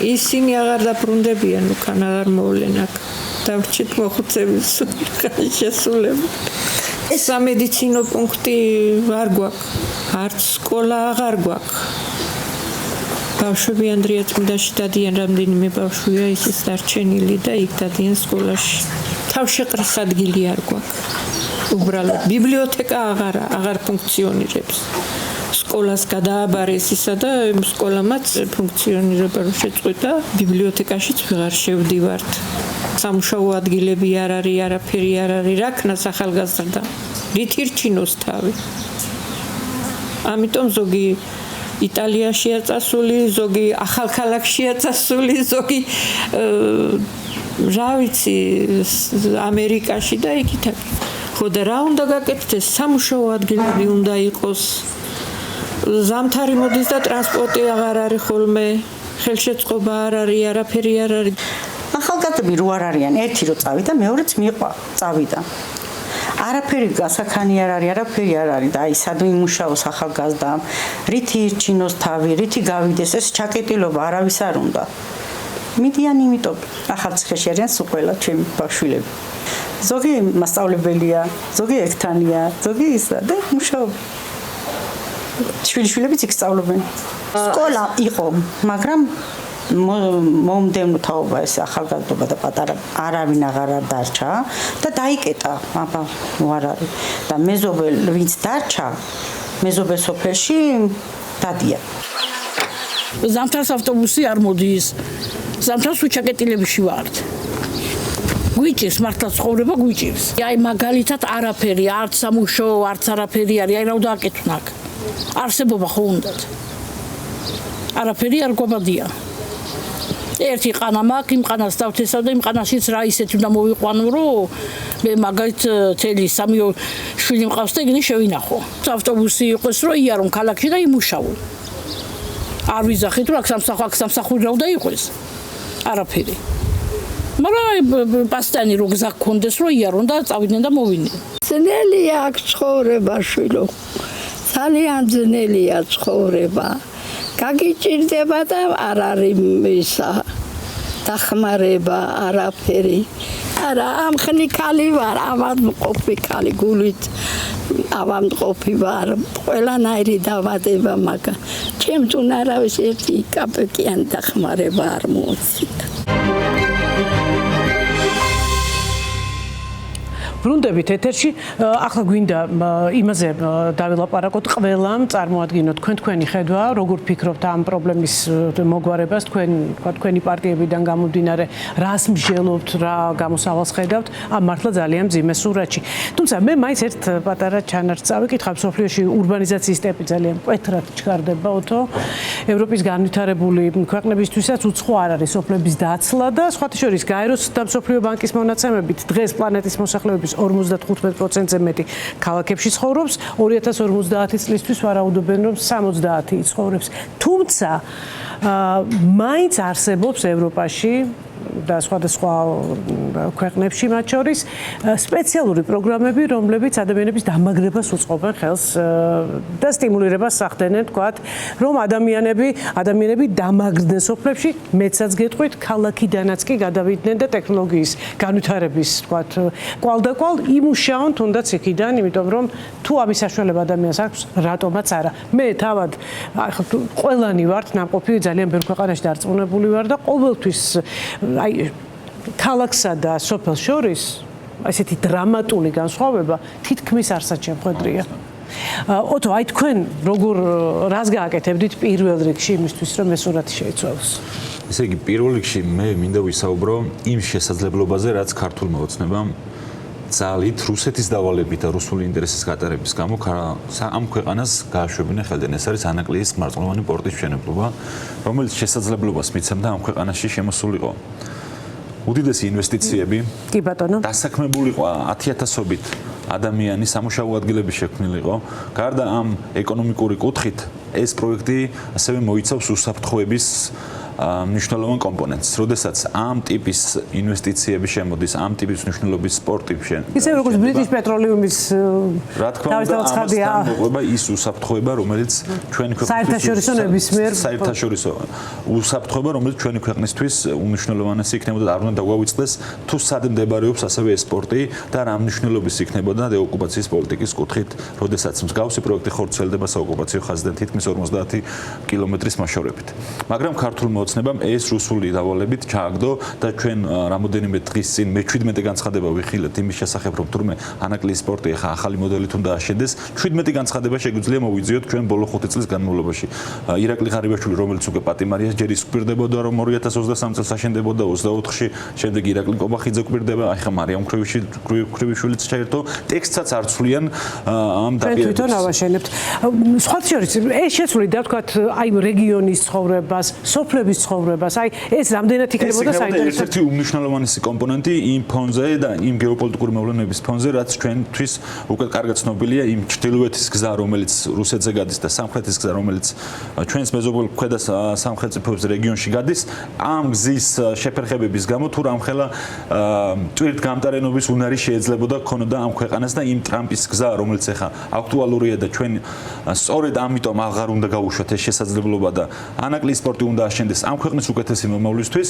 ჩვენ ასევე ჩვენმა კოალიციამ, ლელო ძლიერმა საქართველომ თუ რა შეიძლება გაკეთდეს ოპოზიციური მმართველობის პირობებში, ამის კაფეო და კარგი მაგალითი მე მგონი ვაჩვენეთ წალენჯიხის მუნიციპალიტეტში. მაგალითზე. მაშინ იქ სადაც წალენჯიხის მუნიციპალიტეტი, რომელიც ერთ-ერთი გამოკვეთილი რეგიონია სამეგრელოში, სადაც მძიმე სოციალურ-ეკონომიკური პრობლემები აწუხებთ ადამიანებს, ჩვენ ოპოზიციური კოალიციური მმართველობის იმ პირობებში, სადაც თვითმმართველობა არ არის ისეთი ძლიერი, როგორიც უნდა იყოს, განვახორციელებთ იმ ტიპის პროექტები, რამაც იქ ცხოვრებ ადამიანებს მის შესაძლებლობა მისცა, მაგალითად საზღვრისპირა რეგიონებში და სოფლებში მცხოვრება ადამიანების და ბავშვები დადიოდნენ დღეს იუვენტუსის აკადემიაში და შესაძლებლობა ჰქონდეთ, რომ ამ დონის კლუბის აკადემიის წევრები იყვნენ.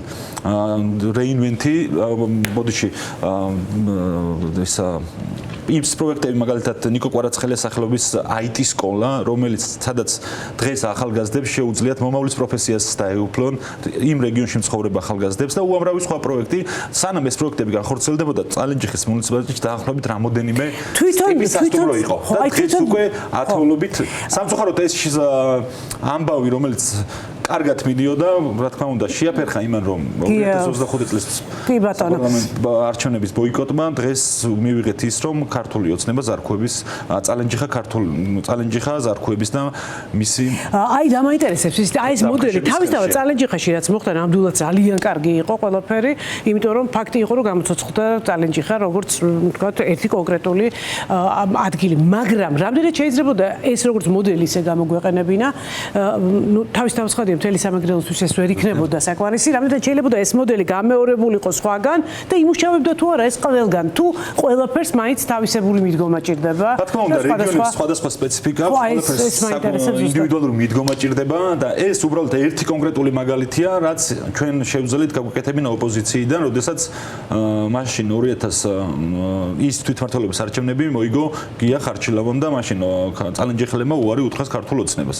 და ჩვენ აი სწორედ ამ მაგალითის ჩვენება გვინდოდა, ასევე ჩვენ ვფიქრობთ მაგალითად ინვესტიციებს, როდესაც ქართული ოცნება ასაღებს და აცხადებენ, რომ ინვესტიცია მაგალითად აჭარის რეგიონში ინვესტიციის სახელით დღეს ძარცვა მიმდინარეობს აჭარის რეგიონში და აჭარის რეგიონში მცხოვრები ადამიანებს. მაგალითად კომპანია ამბასადორი, რომელიც ეგრეთ წოდებულ კონსულს აშენებს ბათუმში, ესე იგი ირაკლი კობახიძის სპეციალური განკარგულებით ულიცენზიოთ ეს კომპანია მოიპოვებს ჭოროხის ხეობიდან ინერტულ მასალას და დღეს უკვე ბათუმის ბულვარს, რომელსაც ხელოვნური გამოკვება ესაჭიროება ინერტული მასალით, რომ ბულვარი არ წაიღოს სხვამ, აღარ არის ის მასალა, ინერტული მასალა ჭოროხის ხეობაში, რომ ბათუმის ბულვარს მოხმარდეს. ეს ნაპირგასამაგრის სამუშაოები მაგალითად მხოლოდ 1000-ობით ლარის გადახდის შემდეგ მიიღო მილიონობით ლარის ინერტული მასალა. ასევე ეს აღარ იყოთ, ეხლა სოფელ კვირიკეში, ქობულეთის მუნიციპალიტეტში უკვე 20 ჰექტარზე იჭრება მთები, მოიპოვებენ ბაზალს, რომლის ღირებულება არის დაახლოებით 10 მილიონ ლარზეა საუბარი ამ ინერტული მასალის ღირებულებაც და ესეც სპეციალური განკარგულებით ირაკლი კობახიძის მხოლოდ 300,000 ლარი დაუჯდა კომპანია ამბასადორს, რომ ეს ლიცენზია კომპანია აუცილებლად გაიმართლებს თავს და იტყვის, რომ მე დავასაქმე ხალხი. ხო, მაგრამ ჩვენ ვხედავთ, რომ ეს ინვესტიცია არ ემსახურება იმას, რომ იქ მცხოვრები ადამიანების ცხოვრება გაუმჯობესდეს და ჩვენ მაგალითად არაფერი არ ვიცით იმის შესახებ, რა მოხდება, როდესაც ამ 20 ჰექტარის ტერიტორიაზე განხორციელდება იმ ტიპის სამუშაოები, რაც ხორციელდება, მთები იჭრება, ხეები ნადგურდება, რა მოყვება და რა ბუნებრივი პროცესები წარიმართება, იქ ჩვენ არ ვიცით. არც ექსპერტიზა ჩატარებულა, უკვე ნახეთ იქ დაბზარული სახლები და იქ მცხოვრები ადამიანების პრობლემები, რაც უკვე ამ პროექტებმა და ამ სამუშაოებმა გამოიწვია, ამაზე არანაირი პასუხი არ არსებობს. ამ ადამიანებთან ყოფილა წინასწარი მოლაპარაკებები, რომ აი ამას ვაპირებთ და თქვათ რაღაცა თანხმობა მათი. ირაკლი კობახიძის განკარგულებით მოიპოვა ამ კომპანიამ ულიცენზიოთ მოპოვების საშუალება ბაზალტის, რომელიც მოხმარდება ამბასადორის. სხვა შეშე ძალიან საინტერესო თემაა, რაც ალბათ ცალკე ყურადღებასაც იმსახურებს აუცილებლად. კი ბატონო, რომ როდესაც გუშინ ალეკო ელისაშვილი, ჩემი თანამებრძოლი, ჩემი მეგობარი გამოაცხადეს ტერორისტად იმ ადამიანებმა, რომლებიც ფოტოებს იღებენ ჰამასის და ჰეზბოლას ლიდერებთან და ამით შემდეგ პოზიციონირებენ და მათ ახლო ურთიერთობა აქვს ნამდვილ ტერორისტებთან. და მე ჩვენ იმ ადამიანებს, ვინც ალეკო ელისაშვილს პატრიოტ ადამიანს, მებრძოლ ადამიანს, რომელსაც 8 აგვისტოს ომში აქვს საქართველოს ინტერესები დაცული და იარაღი აქვს ხელში აღებული. ამის შემდეგ ის იბრძოდა უკრაინაში, რათა ის მტერი გაენადგურებია, რომელსაც ჩვენი ქვეყნის ტერიტორიები აქვს ოკუპირებული. ალეკო ელისაშვილი დღეს გასამართლებულია ტერორიზმის მუხლით, მაგრამ ამ დროს ვხედავთ ირაკლი კობახიძე, რომელიც ფოტოებს იღებს ჰამასის და ჰეზბოლას ლიდერებთან და ჩვენ ვიცით მათი ურთიერთობა იმ ტერორისტულ ორგანიზაციებთან და ქვეყნებთან, რომელთანაც ბოლო პერიოდში საკმაოდ ახლო ურთიერთობა ჩამოუყალიბდა, ასევე სოლიდარობას და მხარდაჭერას უცხადებ ყველა რეჟიმის ტყვეს ადამიანებს, რომლებიც მხოლოდ ისჯებიან იმის გამო, რომ ეს ადამიანები არ ეგუებიან ამ ქვეყანაში ერთი ადამიანის მმართველობას და რუსეთის უკანა ეზოთ ქცევას. მარი, თქვენ ევროპა ახსენეთ, როცა პირველ ნაწილში საუბრობდით სოფლების დაცლის პრობლემაზე. სოფლების დაცლის პრობლემა ევროპისთვისაც არ არის ძალიან უცნობი თემა, მაგრამ არსებობს უამრავი და უდიდესი ძალისხმევა სახელმწიფოს მხრიდან, თუნდაც $1 ან €1, როცა ვთქვათ, ედება სახლს ფასად, ოღონდ მას რა თქმა უნდა თავის პირობები მოყვება, როცა სოფელი იცლება, როგორ სუბსიდირებს, ვთქვათ, სახელმწიფო იმ სოფელში ჩასულ ახალგაზრდებს, როგორ ათავისუფლებს გადასახადებიდან, რომ აღორძინდეს ეს სოფელი. რამდენად შეიძლება ეს საუკეთესო პრაქტიკები იყოს გადმოტანილი, რა თქმა უნდა, იმ შემთხვევაში თუ პოლიტიკური ნება არსებობს. სხვანაირად, მე ვერ წარმომიდგენია, როგორ შეიძლება რაიმე განხორციელდეს ქვეყანაში უკეთესობისკენ. ხო, ნებისმიერი უცხო ქვეყნის პრაქტიკების გადმოტანას უნდა ჰქონდეს კარგი გათვლა და ადგილობრივ კონტექსტზე მორგება, ხო, რა თქმა უნდა და დამოკიდებული იმაზე თვითონ იმ ქვეყნის ეკონომიკა რა ეტაპზეა.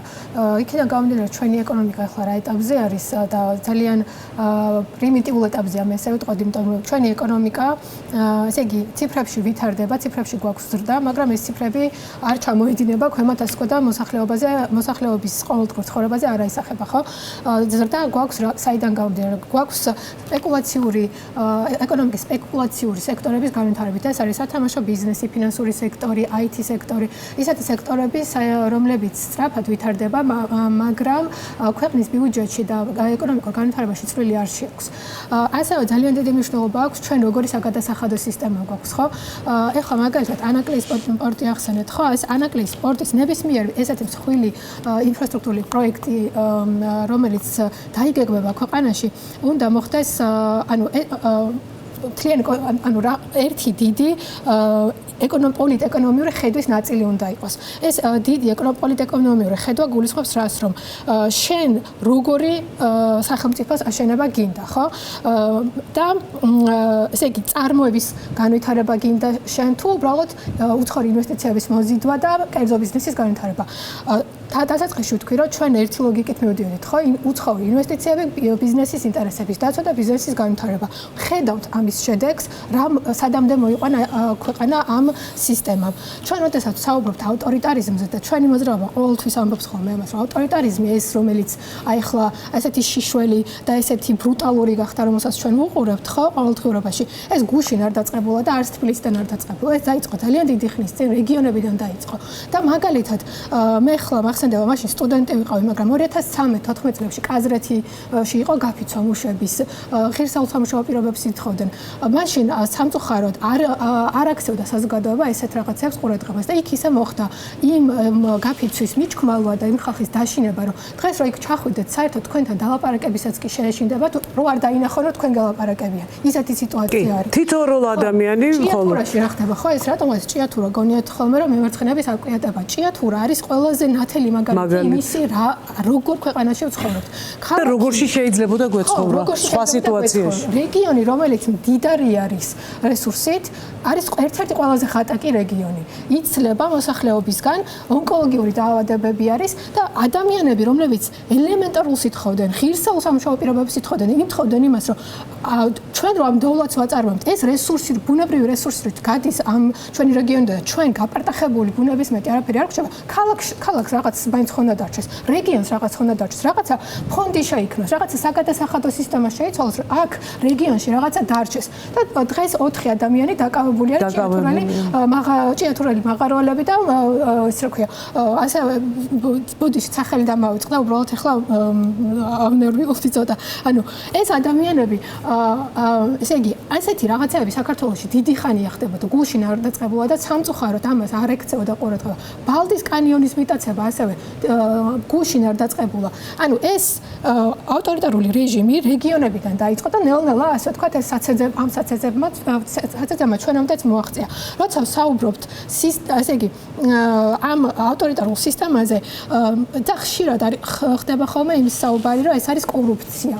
მე მაგალითად ვფიქრობ, რომ კორუფცია არის ძალიან მსუბუქი სიტყვა იმის აღსაწერად რა სისტემაში ვცხოვრობთ ჩვენ. კორუფცია ესე იგი ნიშნავს, რომ თვითონ სისტემა, როგორც ასეთი სტრუქტურა იდეაში კარგია, მაგრამ რაღაცა იქ პატარა, ასე ვთქვათ, ვიღაცა ცუდად სარგებლობს რაღაცა ხრელებით.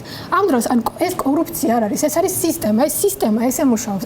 ეს სისტემა ძირგამომპალი არის თავისი არსით. იმიტომ ეს სისტემა დგას ზუსტად მაგრწმენაზე, რომ ეხლა მაგალითად თქვენ რო ამბობდით, რომ აი ეს ამბასადორი ბიზნესი ხო, რომელიც კუნძულს აშენებს. კერძო ბიზნესს საერთოდ არ აინტერესებს გარემოს დაცვა, შრომითი უფლებები, არაფერი არ აინტერესებს. რაც უფრო იაფი იქნება მისთვის, ანუ მას აინტერესებს ნაკლები დანახარჯებით მეტი მოგება მიიღოს. ამიტომ მხოლოდ ის, რომ ქართული ოცნებაც, ოპოზიციური პარტიებიც, ძველ ოპოზიციურ პარტიებს გულისხმობს. მაგალითად ესე იგი, რომ კითხო ხომ და კარგი, ანუ მაგალითად რა უნდა გაკეთდეს, ხო, იმისთვის რომ ეს ეკონომიკური სიტუაცია შეიცვალოს. ესე იგი, საბოლოო ჯამში მაინც გეუბნებიან, რომ კერძო ბიზნესი განვითარდეს, ინვესტიციები შემოვიდეს. კაცო, 35 წელია ეგ ხდება ამ ქვეყანაში და ხედავთ რა მოიტანა მაგან, ხო?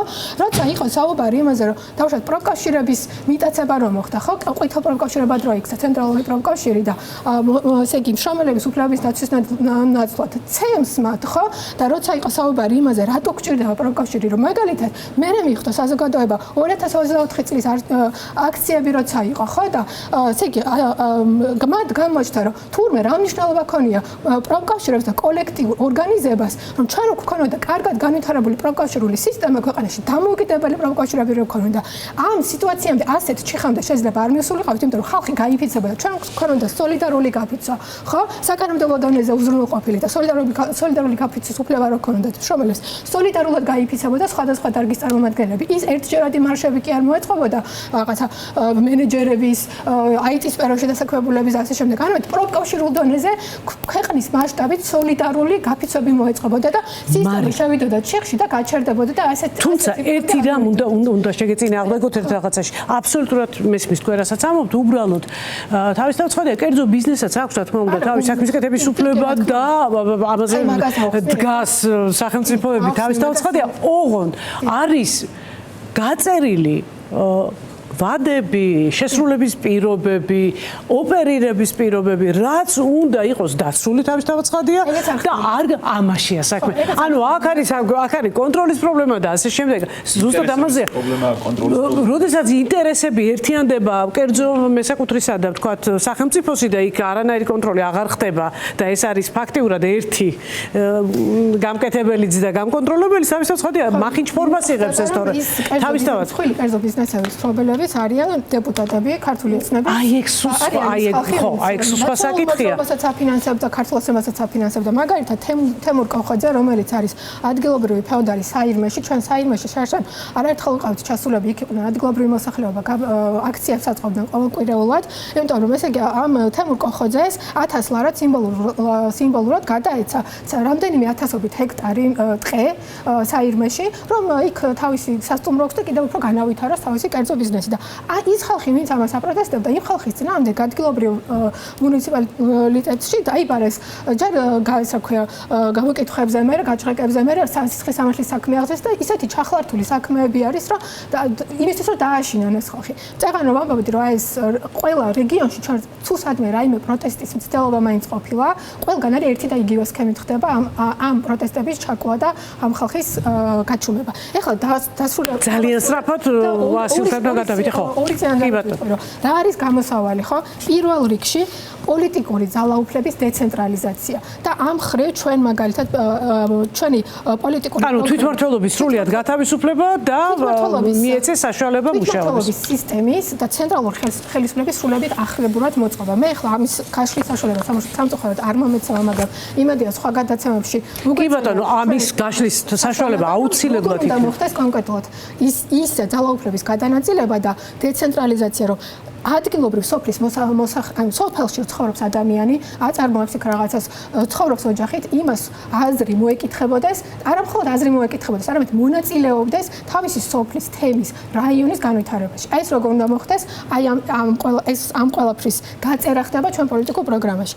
მეორე, ეკონომიკურ დონეზე რა უნდა მოხდეს? მწვანე ინდუსტრიული პოლიტიკა. ინდუსტრიული პოლიტიკის განვითარების გარეშე ჩვენ ეკონომიკურ გარღვევას ვერ მოვახდენთ და ეკონომიკის სტრუქტურას ჩვენ ვერ შევცვლით. მწვანე ინდუსტრიული პოლიტიკა გულისხმობს ინდუსტრიულ პოლიტიკას, რომელიც ითვალისწინებს გარემო პირობებს, ითვალისწინებს ეკოსისტემას და ისეთი ანუ ხდება იმის განსაზღვრა თუ რა სტრატეგიული დარგების, რა სტრატეგიული სექტორების განვითარება გვჭირდება ჩვენ როგორც ქვეყანას, იმისთვის რომ პირველ რიგში ჩვენი საჭიროებები დავიკმაყოფილოთ, რომ ხორბლის იმპორტი არ გვჭირდებოდეს რუსეთიდან და შემდეგ გქონდეს იმაზე ამბიცია, რომ რაღაცა ექსპორტზე გავიტანოთ და ექსპორტზე გავიტანოთ არა ნედლეული, არამედ გადამუშავებული მაღალი ღირებულების,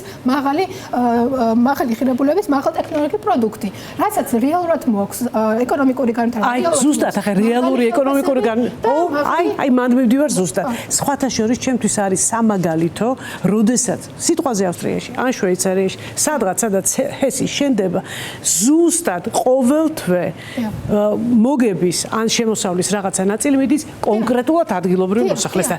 ამიტომ ყოველთვის, როდესაც რაღაცაზე ვლაპარაკობთ, რაც თქვა სოფლის დაცლას კი არა, პირიქით იქ დამაგრებას უწყობს ხელს ალბათ ზუსტად იმ ადამიანების დაინტერესება. მაგალითზე გეტყვით, აი თუნდაც ქუთაისში დღეს რო ნახოთ ორი უბანი იყო ისტორიულად ინდუსტრიული ცენტრი იყო ხო ქუთაისი და ის ინდუსტრიული უბნები რომლებიც ესე იგი მთლიან ქალაქი იყო ასე თქვა ბირთვი ხო რომელიც იზიდავდა და ეს ინდუსტრიული განვითარება ასევე ხელს უწყობს სხვა სექტორების განვითარებას მულტიპლიკატორული ფუნქცია აქვს რაც ნიშნავს რომ სხვა სექტორებსაც ავითარებს ასევე ესე იგი ამ ინდუსტრიულ განვითარებაში არ იგულისხმება მაინდამაინც რაღაცა ძალიან მსხვილი ინდუსტრიები ელემენტარულ დონეზე აი თქვენ ახსენეთ რომ გადამამუშავებელი საწარმოებიც კი არ გვაქვს ჩვენ ანუ გადამამუშავებელი საწარმოების დეფიციტი ან რაც არის გადამამუშავებელი საწარმოები არის კერძო ბიზნესების ხელში და ეს კერძო ბიზნესის ხელში რო არის მე ამაში პრობლემას ვერ ვხედავ აბსოლუტურად გულწრფელად მინდა გითხრათ კერძო სექტორი კი ყველაფერს სახელმწიფო ვერ ამპირიქით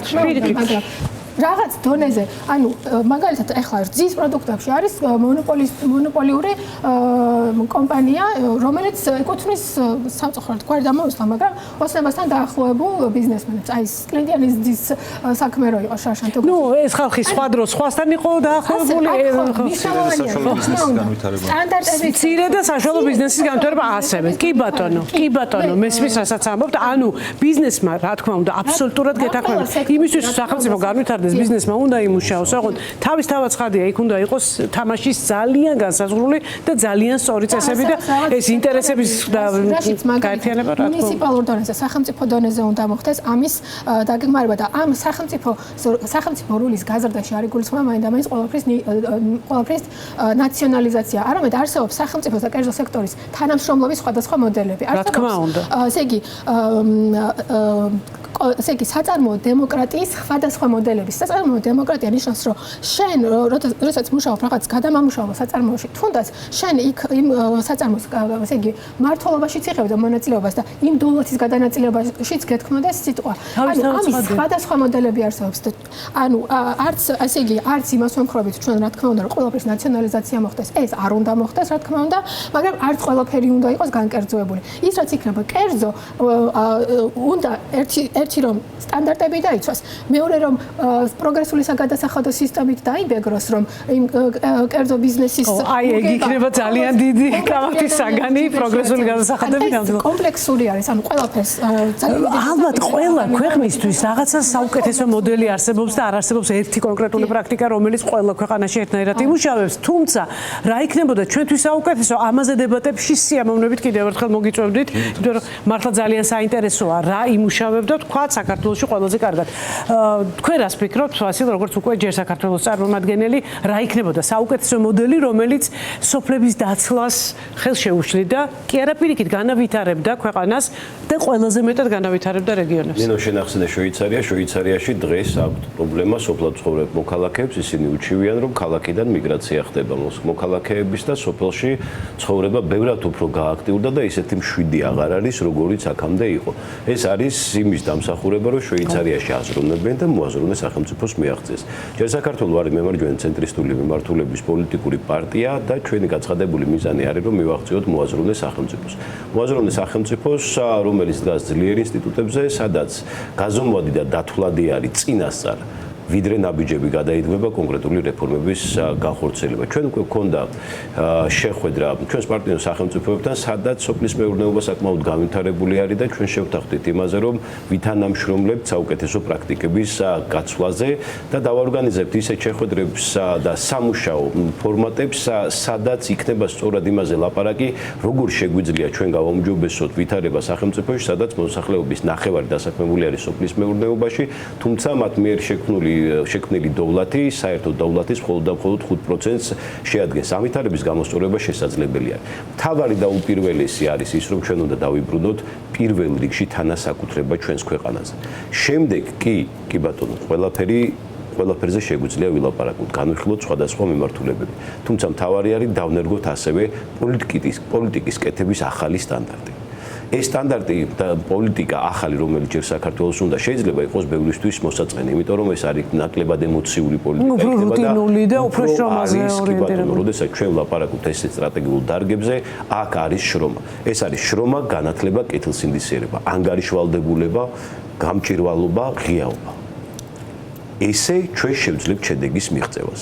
ეს არის მიმართულება, სადაც ჩვენ საქართველოს მოქალაქეები ვავსებთ ბიუჯეტს, ეს ბიუჯეტი კი მილიარდობით განისაზღვრება უკვე და იხარჯება კონკრეტული მიმართულებით. უნდა გამოვრიცხოთ კორუფცია, გამოვრიცხოთ ნეპოტიზმი, ბიზნესს ვთავაზობთ კონკრეტულად კონკორდატს, მუდმივ სამუშაო ფორმატს, იმისთვის რომ ჩვენ ვიზრუნოთ მხოლოდ ჯერ საქართველოს კეთილდღეობაზე, სადაც თითოეული მოქალაქის ინტერესი იქნება დაცული და გარანტირებულად ეს ინტერესები იქნება გატარებული.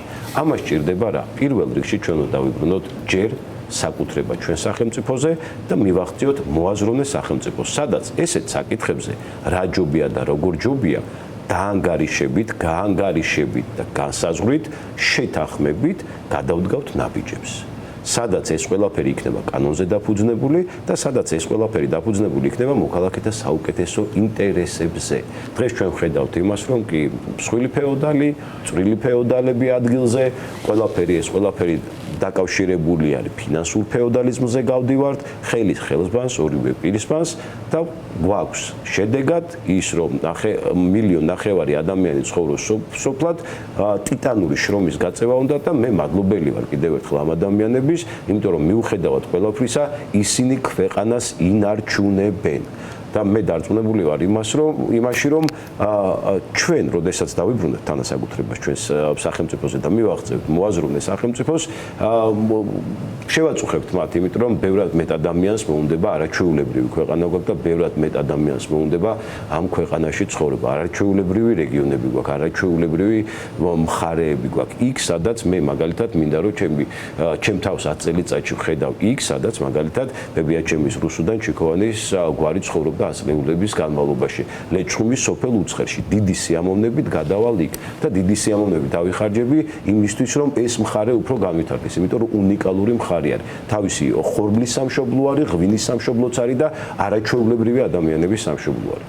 შესაბამისად, ჩვენ გვაქვს ამის პოტენციალი, უბრალოდ აუცილებელი არის, რომ შევთანხმდეთ რიგ რაღაცეებზე და პოლიტიკა ვაკეთოთ ახლებურად. შეიძლება ეს ყველაფერი მოსაწყენი იყოს, ისეთი ემოციური არ იყოს, მაგრამ ჩვენ ასე შეგვიძლია მივახციოთ უკეთეს საქართველოს და რაც მთავარი არის, ამ გზით ჩვენ დავბრუნდებით იმ ჩვენ ცივილიზაციურ არჩევანში, რომელიც გავაკეთეთ გაქრისტიანებით, ხო? ეს არის ევროპული ცივილიზაცია. სწორედ ქრისტიანული ცივილიზაცია არის, რომლის ნაწილიც ჩვენ ვართ, თან არა ურიგო ნაწილი და უმნიშვნელო ნაწილი, პირიქით დიდი ნაწილი და ჩვენ შეგვიძლია ევროინტეგრაციით არაერთი პრობლემური საკითხი დავძლიოთ. სწორედ ესე ახალმა წევრმა სახელმწიფოებმა, რომლებიც ევროკავშირში გაწევრიანდნენ, დაძლიეს ეს პრობლემები. და ჩვენ შეგვიძლია იგივე გავაკეთოთ. ევროპაში არის კიდევ ესეთი არაჩვეულებრივი გამოთქვა smart village, ანუ ჭკვიანი სოფლები. ეს ნიშნავს, რომ რამდენს მუშაობენ ქვეყნები, რომ პრაქტიკებიც კი ხო. ბევრად უფრო მაღალი ეფექტიანობა, ბევრად უფრო ძვირად ეღირება ქართული პროდუქტი, ვიდრე ახლა ღირს. ბევრად უფრო მეტ დოვლად შექმნის სოფლად ცხოვრები მოქალაქე და ჩვენ შევძლებთ იმას, რომ საბოლოოდ დასრულდება ტრანსფორმაცია ფერმერულ მეურნეობებზე გადავალთ, სადაც ასევე აუცილებლად იქნება კოოპერაცია. ჩვენ გვაქვს ხო ერთ-ერთი პრობლემა, რაც სოფლის მეურნეობაში მცირე მიწიანობა არის და ჩვენ შეგვიძლია აქამდეც იყო პროგრამები, ხო, კოოპერატივების შექმნის მიმართულებით, თუმცა არავის არ გაუანალიზებია ეს პროგრამები, რატომ ვერ მივაღწიეთ ჩვენ მან წარმატებას. სამწუხაროდ ეგ ცალკე სალაპარაკო თემა ალბათ. დიდი პოტენციალი, ამ პოტენციალს სჭირდება დათვლა, გაანგარიშება და წყნარად მშვიდად საქმის კეთება. უბრალოდ ჯერ საქართველოს ინტერესების გათვლა. თან ქართული ოცნების პირობებში არ შედის მათ ინტერესში ის, რომ სოფელში მცხოვრები ადამიანი იყოს ძლიერი, მირჩევნია 300 დახმარებაზე, რომ არჩევნებზე მე მარტივად მოწყვლადი იყოს ამ ადამიანის ხმა, ურჩევნიათ ის, რომ მომავალ თაობას განათლება არ კონდეს და სკოლები, ბაღები, სწორედ მაგიტომ არ შენდება. ერთი მიზანია, რომ რაც შეიძლება ნაკლებად განათლებული თაობა ყავდეს ამ ქვეყანას, რომ პროტესტი ნაკლები იყოს და ხო, თავარი არის სამართალი და სამართლიანობა აღდგეს ამ ქვეყანაში, რომ მემარცხენესაც, მემარჯვენესაც, ცენტრისაც კონდეს შესაძლებლობა ამ ქვეყანაში საკუთარი სიმართლე დაიცვას. დაიცვას და აი ეს ადამიანები, რომლებიც რეალური ადამიანები არიან, გადაიღეს ჩვენმა კოლეგებმა და მოიგზავნეს ეს მასალა, აბსოლუტურად იდენტიფიცირებას ახდენენ იმ პრობლემების, რომელიც არის და გასაოცრად გავს ეს პრობლემები ერთმანეთს. ანუ ეს არის უკვე იმის ნიშანი, რომ ადამიანებმა იციან რა პრობლემა აბსოლუტურად. ძალიან დიდი მადლობა იმისთვის, რომ მოხვედით და ვისაუბრეთ ამ თემაზე. მე დარწმუნებული ვარ, ამ ლაპარაკმა კიდევ უფრო მეტი კითხვები გაგვიჩინა, რასაც ალბათ სხვა გადაცემებში უსათუოდ გავშლით. კიდევ ერთხელ ძალიან დიდი მადლობა მობრძანებისთვის. ჩვენ რეკლამის შემდეგ დაბრუნდებით აუცილებლად.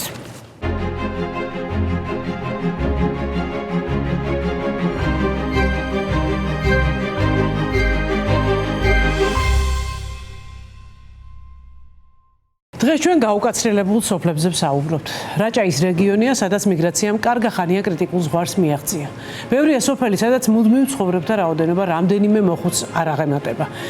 თანდათან ნასოფლარებიც ჩნდება, ნავენახარს კი ვეღარ დაითვლი, გაველურებული და გატყევებულია უამრავი მიტოვებული ნაკვეთი. ასეთ პირობებში რაჭაში დაბრუნებული ახალგაზრდა ოჯახი სანთლით საძებარია. ამიტომაც, როდესაც მთის ამბების ჯგუფი იმ მხარეში ხვდება ლევან კერვალიშვილის ოჯახს, რა თქმა უნდა, მოკითხვის გარეშე არ ტოვებს. ლევანი მამა პაპულკერას 8 წლის წინ დაუბრუნდა. სორში მეუღლესთან და 2 პატარა შვილთან ერთად ცხოვრობს. უკვე რამდენიმე წელია ცდილობს რაჭული ყურძნის ჯიშებს საკადრისი პატივი დაუბრუნოს და ცოცხალი, ნამდვილი, მართალი ღვინო ჩამოასხას. იპოვა თუ არა ბედნიერება ქალაქიდან გაქცეულმა ახალგაზრდა კაცმა. ნახეთ ლევან კერვალიშვილის საქართველოს ამბავი.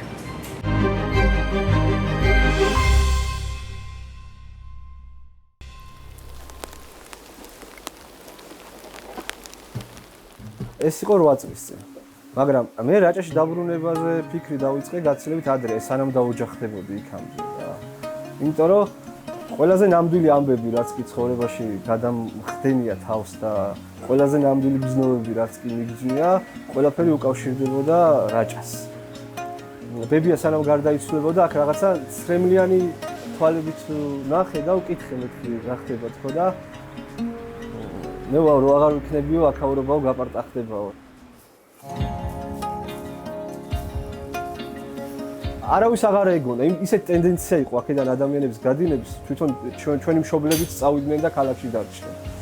შენში რო ეს სურვილია და წყურვილია, რომ ეს ნაბიჯი გადადგა, თითქოს მე ეს გარემო ფაქტორები, ღმერთი, წინაპრებიც რაღაცა ისე გეხმარებიან, ისე ადვილად ხდება რაღაცა, აი თავარია შენ ეს თავისუფლება ნახო შენში რომ ის რაღაცა ძაფები გაწყვიტო, რაც თქვა ქალაქთან და იმ რაღაცა ბიუროკრატიულ სამყაროსთან გაკავშირებს და მე ყველაფერი თავისით ეწყობა. აი ჩემი მეგობარს მოყავს ხოლმე ხშირად ეს მაგალითად კიბეზე რო ადიხარ და საფეხურები თავისით რო ჩდება, ისე იყო ჩემ შემთხვევაში.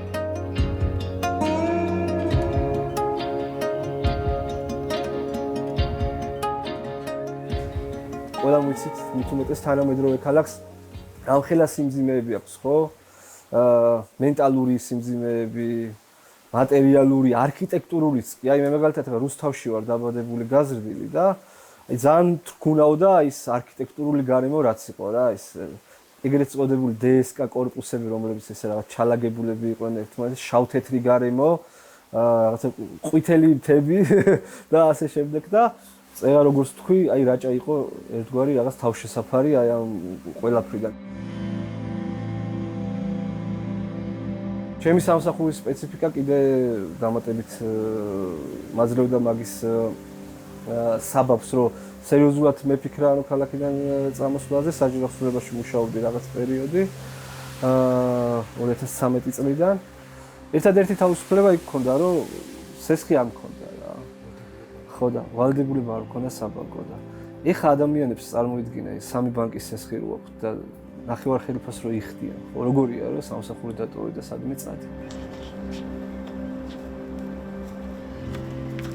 აქ რო ჩამოვედი თავიდან ეს სახლი იყო 8 წლის დაკეტილი დაახლოებით. რა ის ზაფხულობით 2 კვირა რო ჩამოვდიოდით, აი ეგ ამბავი იყო და არ გქონდა ადრეც მithქვავს, აი ელემენტარული პირობები არ იყო მოკლედ რა. გარე საპირფარეშო, აი ბევრი არც არაფერი შემიცვლია, სიმართლე გითხრა, არც საშუალება მქონდა მაგის და არც სურვილი, იმიტომ რომ რაღაცნაირად მინდა რომ ეს აუთენტური გარემო, რომელიც ჩემი წინაპრებისგან დარჩა, აი როგორც ისინი უყურებდნენ აი ამ კონცეფციას, სახლისას, ეზოსას, მაქსიმალურად გავიმეორო, რომ ეს პირველ წლებში როგორ ორივე დავანებეთ მე და ჩემი მეუღლე სამსახურს თავი ფაქტიურად შემოსავალი არ მქონდა, რაღაცა მშობლები, მეგობრები პირველ პერიოდში რაღაც ესე ხელს მიმართავდნენ და მე ისე გამოჩნდნენ საჭირო დროს, საჭირო ადამიანები, მაგალითად ჩემი მეგობარი, რომელმაც ერეკლე ხაჯი, რომელმაც პირველი სისტემა მიყიდა და ეს ამბავი დამაწყებინა მეღვინეობის ამბავი და პირველი ყურძენი ვიყიდეთ ერთად და 2022-ში ჩამოვასხი და ეს იყო რაღაცა ძალიან დიდი ბედნიერება ჩემთვის, იმიტომ რომ მთელი ეს წლები ოცნებობდი მაგაზე და არ მქონდა მაგის მატერიალური რესურსი და ბევრს არ ჯეროდა ეხლა რაღაცა სამსახურებს თავიდანებს დაიღალნენ, ანუ მუშაობით ცოტას გაერთობიან ერთ სამეთო დაისვენებენ და მერე გამოიქცევიან ეგ ამბავი იყო, მაგრამ მაგერ შემორჩით 8 წელიწადია უკვე აქავად. არ მაქვს რაღაც დიდი შემოსავლები და რაღაცა დანაზოგები და საბანკუანობრები, მაგრამ იმდენად მადლიერი ვარ ხოლმე ხანდახან აი დილით რომ გავიღვიძე ბაიმაზე რომ გამოვალ და აი ამ გარემოს რომ შევხედავ და რო ვაცნობიერებ რომ ჩემს ირგვლივ ყველა ჯანმრთელად არის და ის თავისუფლება მაქვს, ხო? რომ ვიღაც არ მადგას თავზე და რაღაცა ესე ვიღაცის დაკრულზე არ მიწევს, ხო? ისე სიარული. ეს არის აი იმხელა მადლიერების განცდა მაქვს ხოლმე ღმერთის მიმართ, უბრალოდ წარბოიდგინე. რაციონალურად არ ვფიქრობდი ზედმეტად რაღაცებზე. გულმა გამომიწია, ძალიან გამომიწია, თან წიფდებოდა ეს გადაწყვეტილება წლების განმავლობაში რომ მომწიფდა და საჭიროდ ჩავთვალე და წამოვედი და ანუ აი იმაზე არ მიფიქრია, აი სიმართლე გითხრა, ეხა ბავშვ ჯანდაცვის სისტემა იქ როგორ არის და როგორ განათლებას მიცემ და ამას და იმას, იმიტომ რომ ძალიან ბევრი რესურსია თანამედროვე სამყაროში.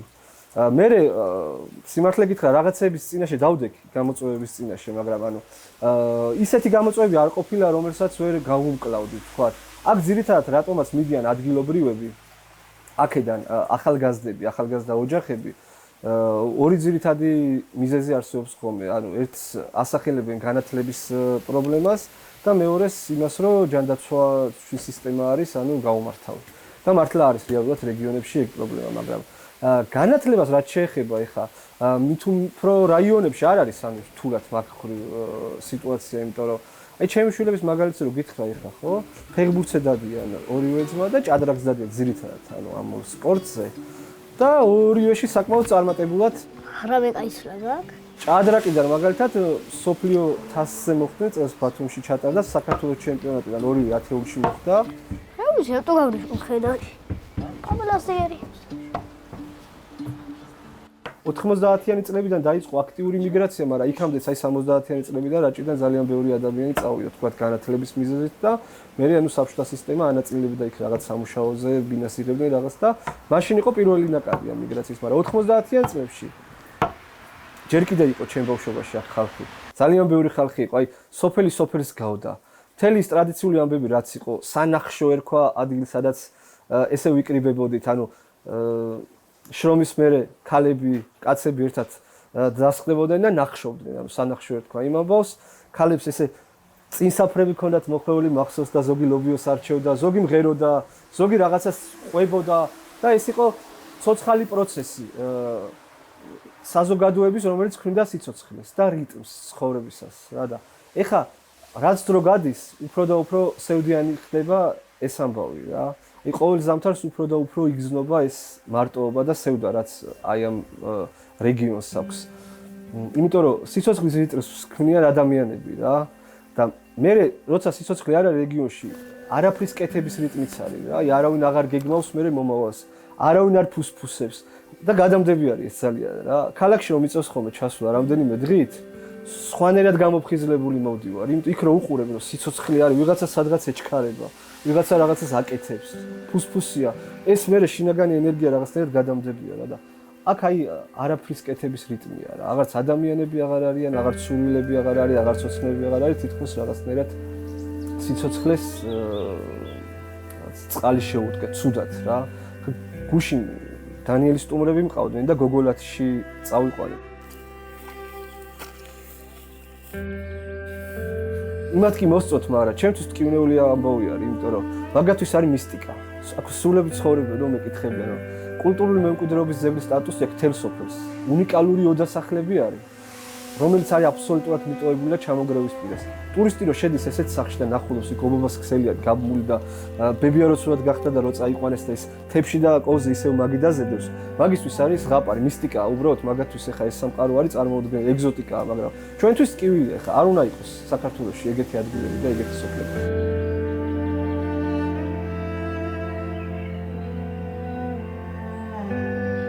მე გადმოვსახდი 2018 წელს. 2019 წელს მიენიჭა გოგოლაც უკვე თან განსაკუთრებული ეროვნული მნიშვნელობის კულტურული ძეგლის სტატუსი და მაშინ სერიოზულად იყო საუბარი იმაზე, რომ დაუბრუნებდნენ ანუ იერსახეს ამ სახლებს, არქიტექტურას, რაც არის და ამ სოფელს მივანიჭებთ ეროვნულ კატეგორიას და ჩვენ დავიწყებთ აქ მასშტაბურ სარეაბილიტაციო სამუშაოებს, ისე რომ სოფელი შეინარჩუნებს თავის პირვანდელ სახეს.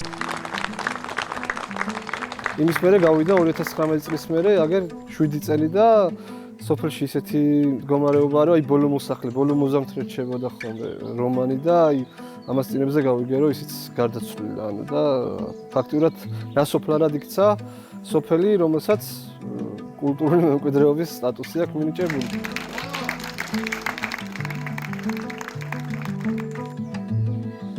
საკმაოდ მოშორებული არის, ანუ ცენტრალურ გზას ხეობაში არის სოფელი, ცუდად რომ გახდეს ადამიანი, ბევრს აქვს სურვილი, როგორც ამბობენ დაბრუნების, მაგრამ კომუნალური პირობები არ არსებობს, გზა არ არის, გაზი არ არის შეყვანილი, დიდი ზამთარი იცის და სასწრაფო რომ დაგჭირდეს, ეგეც პრობლემა იქნება, როცა დიდი თოვლობაა. ეგრე არის რაჭული სოფლების უმრავლესობა.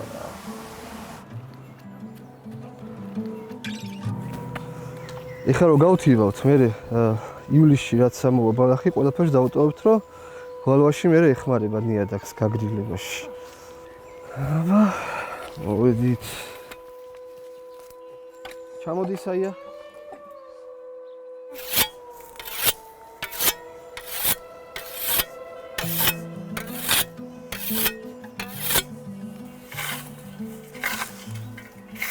რაჭოლები ყველაზე მშრომელი ხალხი იყვნენ. აი მე რო უცხოელ მოგზაურებს ჩანაწერებს ვკითხულობ ხოლმე, ისინი აღთვალებულები არიან რაჭოლების შრომის უნარიანობით. როგორ უძლებს ამათი გული ამდენ შრომას ერთგან წელს ერთი მოგზაური, ხო და წარმოიდგინე ახლა ერთ-ერთი ყველაზე რაღაცა ისეთი შრომის უნარო ხალხი გავხდით. იმიტომ რომ ჩვენ ყველაფერს ერთად ვაკეთებთ, ჩვენ კოლექტიურ მეხსიერებაში არის ეგ, რომ აი ჩვენ ბავშვობაში რო თიბავდით მაგალითად 10 მივიდიოდით ერთად. 1 საათს უნდებოდეთ 1 საათის გათიბას მარტო რომ 3 დღე უნდა თიბო მაგალითად, ხო? ხო და მე მთელი ეს პროცესი რაც ახლავს შრომას, ხო? კომუნიკაცია, სუფრა, ორი ჭიქის დალევა, სიმღერა რაღაც, ხო? ანუ ეს არის სიცოცხლე რა. ეხლა როცა ეს აღარ არის, ხო? აი ხა ვიღაც ჩამოვიდეს, იცხოვროს, თქვა დაცვით სოფელში, ონლაინ იმუშაოს, თუნდაც კონდეს მაგის საშუალება, ხო? არ მოხდება ეგეთი რაღაც რა. შეიძლება 2-3 გამოჩნდეს ეგეთი, მაგრამ ესე მასიურად ხალხი თუ ნიადაგი არ მომზადდა მაგისთვის აქ. კულტურული, ეკონომიკური, პოლიტიკური, სოციალური, აი სხვადასხვა რაღაცებს გულისხმობს ეს ნიადაგი, ხო?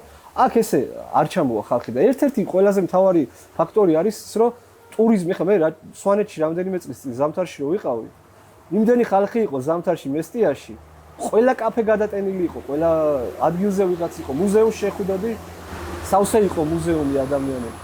ნახე როგორ არის ფიფქივით აქ იმაზე რა ქვია. ორი ძირითადი მტერი ყავს ვენახს, ჭრაქი და ნაცრი.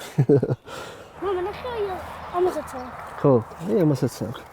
რაჭაში სეზონური არის ტურიზმი, მარტო ზაფხულშია, ორი თვე, ზაფხულის ორი თვეა ფაქტურად ტურიზმი. 8 წელი აქვს ცხოვრობა და 8 წელი საუბრობენ აი ჭუთხარო რო არის, სვანეთისა ჩვენი გამყოფილი ხეთის უკანა ხარი არის და სადმელის. აიღეს ანალიზები საუკეთესო ხარისხის თოვლი არის, ხანძლივი დროით შეიძლება ისრიალო გვიანობამდე თქვა ივნისამდე აქვს პოტენციალი როგორც ვიცი და 8 წელი არის კეთდება ზამთრის კურორტი და ვერ გაკეთდა. არა და მაგაზე მაგარი რაღაც ვერ გაკეთდება. აი წარმოიდგინე, ყველაზე ახლოს აეროპორტი არის აქ გაკეთებული. ტურისტ შეუძლია ჩამოფრინდეს, ავიდეს 20 წუთის გზაზე და ისრიალოს, მერე ჩამოვიდეს აგერ ჩემთან მარანში და ნატურალური ღირო დალიოს პირობითად. ზევით დაუტოვეთ, ზევით არ გინათ ანუ მოცლა. აი ესენი შევაცალოთ, ნახე. შტამპი, აი მაგას ქვია შტამპი, მამად დაბლა რაც არის და მანდ რაც არის ყველაფერი უნდა შეაცავთ. ნახოს რამდენიმე ტიპის ბუნება ერთად. ალპური თანახოს, შერეული ტყენახოს, ტყანახოს, ანუ ძალიან მრავალფეროვანია რაჭა და ძალიან დიდი რესურსი აქვს რა. და თუ სახელმწიფო მაგაზე არ იზრუნა, რომ აქ ტურისტული ინფრასტრუქტურა განვითარდეს. თუმცა არ ვფიქრობ, რომ ტურიზმი არის, ანუ რეგიონის განვითარების ერთადერთი გზა. ტურიზმით ესე გრძელვადიან პერსპექტივაში რეგიონი ვერ განვითარდება, თუ სხვა დარგები არ აყვა კიდე რა. სოფლის მეურნეობა მაგალითად, მრეწველობა და ასე შემდეგ. ეს შვიდობა არის. ჯერჯერობით ჭრაქი მე არ გამოდახავს. იგივე წიაღისეულზე რო ლაპარაკობთ, ხო, და იმ რესურსებზე რითიც მდიდარი არის რაჭა. ეს თუ სწორად განაწილდება, ხო, ადამიანებზე, როგორც თქვა სკანდინავიის ზოგიერთ ქვეყანაში, როგორც შვეიცარიის მაგალითი ხშირად მოგვთ ხოლმე, თქვა ჰესებზე როცა არის საუბარი ან ხეთყეზე. იქ ყველაფერი პრივატიზირებული არის ადამიანებს. და ყველა მეგავატიდან რაღაცა სარგებელს ნახულობს, ხო, ის თემი თუ ადამიანი ვინც იქ არის, ხო? და ეგ არის, მე რო შვეიცარიაში ცხოვრობდე, ეგეთ ქვეყანებში სადაც სახელმწიფო ადამიანზე ზრუნავს, საერთოდ არ ვიფიქრებდი ეხა იმაზე, ეს გააკეთებენ თუ არ გააკეთებენ, მეცოდინებოდა რომ ყველაფერი ისე გააკეთება როგორც საჭიროა რა. და ის ადამიანები, რომლებსაც მე ვენდობი, ჩემს საფიქროსაც ფიქრობენ, ჩემს ნაცვლადაც ფიქრობენ რაღაც ეტაპზე და იმ გადაწყვეტილებებს იღებენ, რაც ჩემთვის სასარგებლოა, ხო? ხო, და აქ არ ხდება ეგრე სამწუხაროდ. მე რაკის განვითარებას უყურებ, რომ მოხდეს პირველ რიგში დეცენტრალიზაცია, ადამიანები ვიყოთ მაქსიმალურად ანუ ჩართულები ჩვენი ქვეყნის მართვაში და ამ შემთხვევაში ჩვენი რეგიონის მართვაში. ყველა მნიშვნელოვან გადაწყვეტილებაში ვიღებდეთ მონაწილეობას, ჩვენთან შეთანხმებით გვექნებოდეს ყველაფერი და მე ჩვენ გადავწყვეტით ადამიანები, თუმცა ეგ დეფიციტიც არის, არა ვართ ადგილზე საკმარისი რაოდენობის ადამიანები, მაგრამ მგონია რომ აი ეგეთ ქვეყანას თუ ეღირსეთ, რომ ანუ ჩვენ თავზე ავიღეთ ქვეყნის სადავეები და მართვა და მნიშვნელოვანი გადაწყვეტილების მიღება. მე რაღაცნაირად ხო ეს მუხტი ისეთი რაღაც არის, რომ იზიდავს ხალხს რა. შეიძლება შორიდანაც შემოგვიერთდეს ხალხი რა. რაჭის პირველი პრობლემა არის მიგრაცია. და ის რომ დაცლილი არის რაჭა, იმიტომ რომ ის ახალგაზრდა ადამიანი წავიდეს და რაღაც თავისი წილიგზა გაიაროს, ხო, და რაღაც რაც სანახავი აქვს უნდა ნახოს. ეგ ჩვეულებრივი ამბავი არის რა. უბრალოდ იქიდან ნაწილი 20% მაინც უნდა ბრუნდებოდეს უკან. და უნდა ბრუნდებოდნენ ის ადამიანები, ვინც უკვე საპენსიო ასაკს არის თქვათ მიღწეული, ვინც რაღაც თავის სოციალური როლი ქალაქში უკვე შეასრულა და სოფელში უნდა დაბრუნება და აი ამ აქ ჭირდება ზუსტად ხელშეწყობა რა ამ ადამიანებს რა. აქ არის ზუსტად საჭირო სახელმწიფოს გვერდში დგომა. აი ის რის გადატანა ადამიანებზე რომ აი რაღაცა ზარმაცები ვართ, არ ვშრომობთ და იოლგზას ვეძებთ და გაურბივართ და რაღაც არის ცოტა ის რაღაცა ისეთი უსუსური არგუმენტი რა. ჩიტები არიან, პატარები. ხო. ეგრევე მივხვდით მე. ამ წლების განმავლობაში რაღაცა პროექტები იყო, ხო, ინფრასტრუქტურული პროექტები იყო, რაღაცა ქუჩები მოპირკეთდა თუ რაღაცა გზები დაიგო თუ რაღაცა არა. თუ რამე კეთდება ადამიანის სასარგებლოდ, ადგილობრივი სასარგებლოდ, ყველაფერი მახარებს. როგორ უნდა წინდეს, ხო? ბოროტი ხო არ ახარ ადამიანი, ან და არც ჩასაფრებული პოზიციიდან არ პოზიციონირებთ კიდე აქ ადგილობრივი ვინც რამეს ვაპროტესტებთ. უბრალოდ ჩვენთან ყველაფერი ხდება ფორმალურად, ეგაა პრობლემა რა. რაღაცა ფულია უნდა დაიხარჯოს. როგორ დაიხარჯება, რა გაკეთდება, სად გაკეთდება, რაღაცა გაკეთდა მაგალითად შენობა, ხო, რაღაც ინფრასტრუქტურული პროექტი მორჩა. გადის წლები, ანუ არ არსებობს სერვისი, რომელიც იზრუნებს აი ამ შენობის მოვლაზე, პატრონობაზე. შეხვალ იქ რაღაცა ონკანი არ მუშაობს 2 თვე. იქ ფილა აძვრა არავინ არის ვინც გააკეთებს, წარმოიდგინე რა. ხო და ეს არის უკან ერთ ნაბიჯს რო წინ დგავ, ორს უკან დგავ. დღის წესრიგს პოლიტიკოსები არ უნდა ქმნიდნენ, აი ჩვენ უნდა ქმნიდეთ პოლიტიკურ დღის წესრიგსაც ამ შემთხვევაში რა. თის მხარდაჭერის პროგრამა უნდა გულისხმობდეს პირველ რიგში, რომ თა იყოს ადამიანების. სირე მეწარმეებს უნდა გვახალისებდეს. ყურძნის ჩაბარებაზე კი არ უნდა იყოს ორიენტირებული, მე რაღაცა საკონიაკე იმათ გამოხადონ, რა ქვია, სპირტად ანუ. ბოდიშა შეტენილი კი არ უნდა გქონდეთ, ანუ რაღაც ორგანიზაციებს ეს ყურძენი, რომელსაც გლეხი ესე მანქანით მიაყენებს იმას, რა ქვია. უნდა შექმნან იმის ნიადაგი, რომ გლეხმა თვითონ მოიყვანოს, ანუ კარგი ხარისხის ყურძენი, თვითონ ისწავლოს ფიქრი ღვინოზე, თავის თავი ნახოს ღვინოში, თავისი ღვინო დააყენოს, კონდეს შესაბამისი ინსტრუმენტები იქნება თუ ჭურჭელი იქნება თუ ასე შემდეგ. საბაზისო განათლება შეიძლება მისცე ამ შემთხვევაში, ხო, რაღაცა. მე ბევრი ადამიანი ვიცი, ბევრი ახალგაზრდა ვიცი, ვინც სიმართლეს არის მოწყურებული რა, ვისაც ერთი სული აქვს, როდის ნახავს ისიც თავის ქვეყანას, თავის სოფელს, თავის რეგიონს, როგორიც უნდა რომ იყოს. და რომ აწყდება ყოველ ფეხის ნაბიჯზე ამ ნეპოტიზმს, კორუფციას, უსამართლობას. ხო? რაღაც მომენტში ადამიანი ხარ, კინა ხო არა ხარ, მე რაღაცა ცოტა აპათია გიპყრობს, სკეპტიკურად უყურებ მე მოვლენებს და აღარ გიჩნდება, აღარც ენერგია გაქვს მე. მით უმეტეს ქალაქში რო ცხოვრობ ადამიანი, აი ყველაფერი გართმევს ამას რა. აქ კიდე რაღაცა ვიმუხტებით ადამიანები რა, ამ გარემოში რო ვართ რა.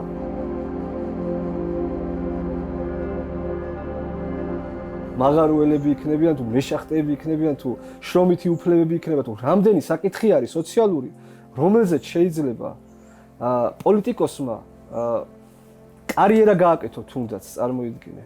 და ამ შემთხვევაში განცდა მაქვს ხოლმე რომ აი აბსოლუტურად აცდენილი არის უბრალო ადამიანების გული და ის პოლიტიკური დღის წესრიგი, რომელთაც დღეს ქართული პოლიტიკა კეთდება რა. ყველაფერი მნიშვნელოვანი არის ადამიანისთვის. ქვეყნის ორიენტაციაც, პოლიტიკური გეზიც და ასე შემდეგ, მაგრამ აი უბრალო საშუალო სტატისტიკური ადამიანისთვის ცხოვრება და სამყარო იწყება იმ პრობლემებიდან, რომელიც წინა აქვს რა. როცა ადამიანს იმის ფული არ აქვს, რომ რაღაცა თავს მიხედოს, თქვათ, ჯანმრთელობა მიხედოს და თავი მოიწვიოს რიგოს. როცა ადამიანს იმისი პირობა არ აქვს, რომ შვილს განათლება მისცეს, მთელი წელი რო შრომობს სადღაც ერთი თვე რო ზღვაზე წავიდეს და დაისვენოს იმისი საშუალება არ აქვს. წარმოიდგინე, რაზე ვსაუბრობთ, ხო?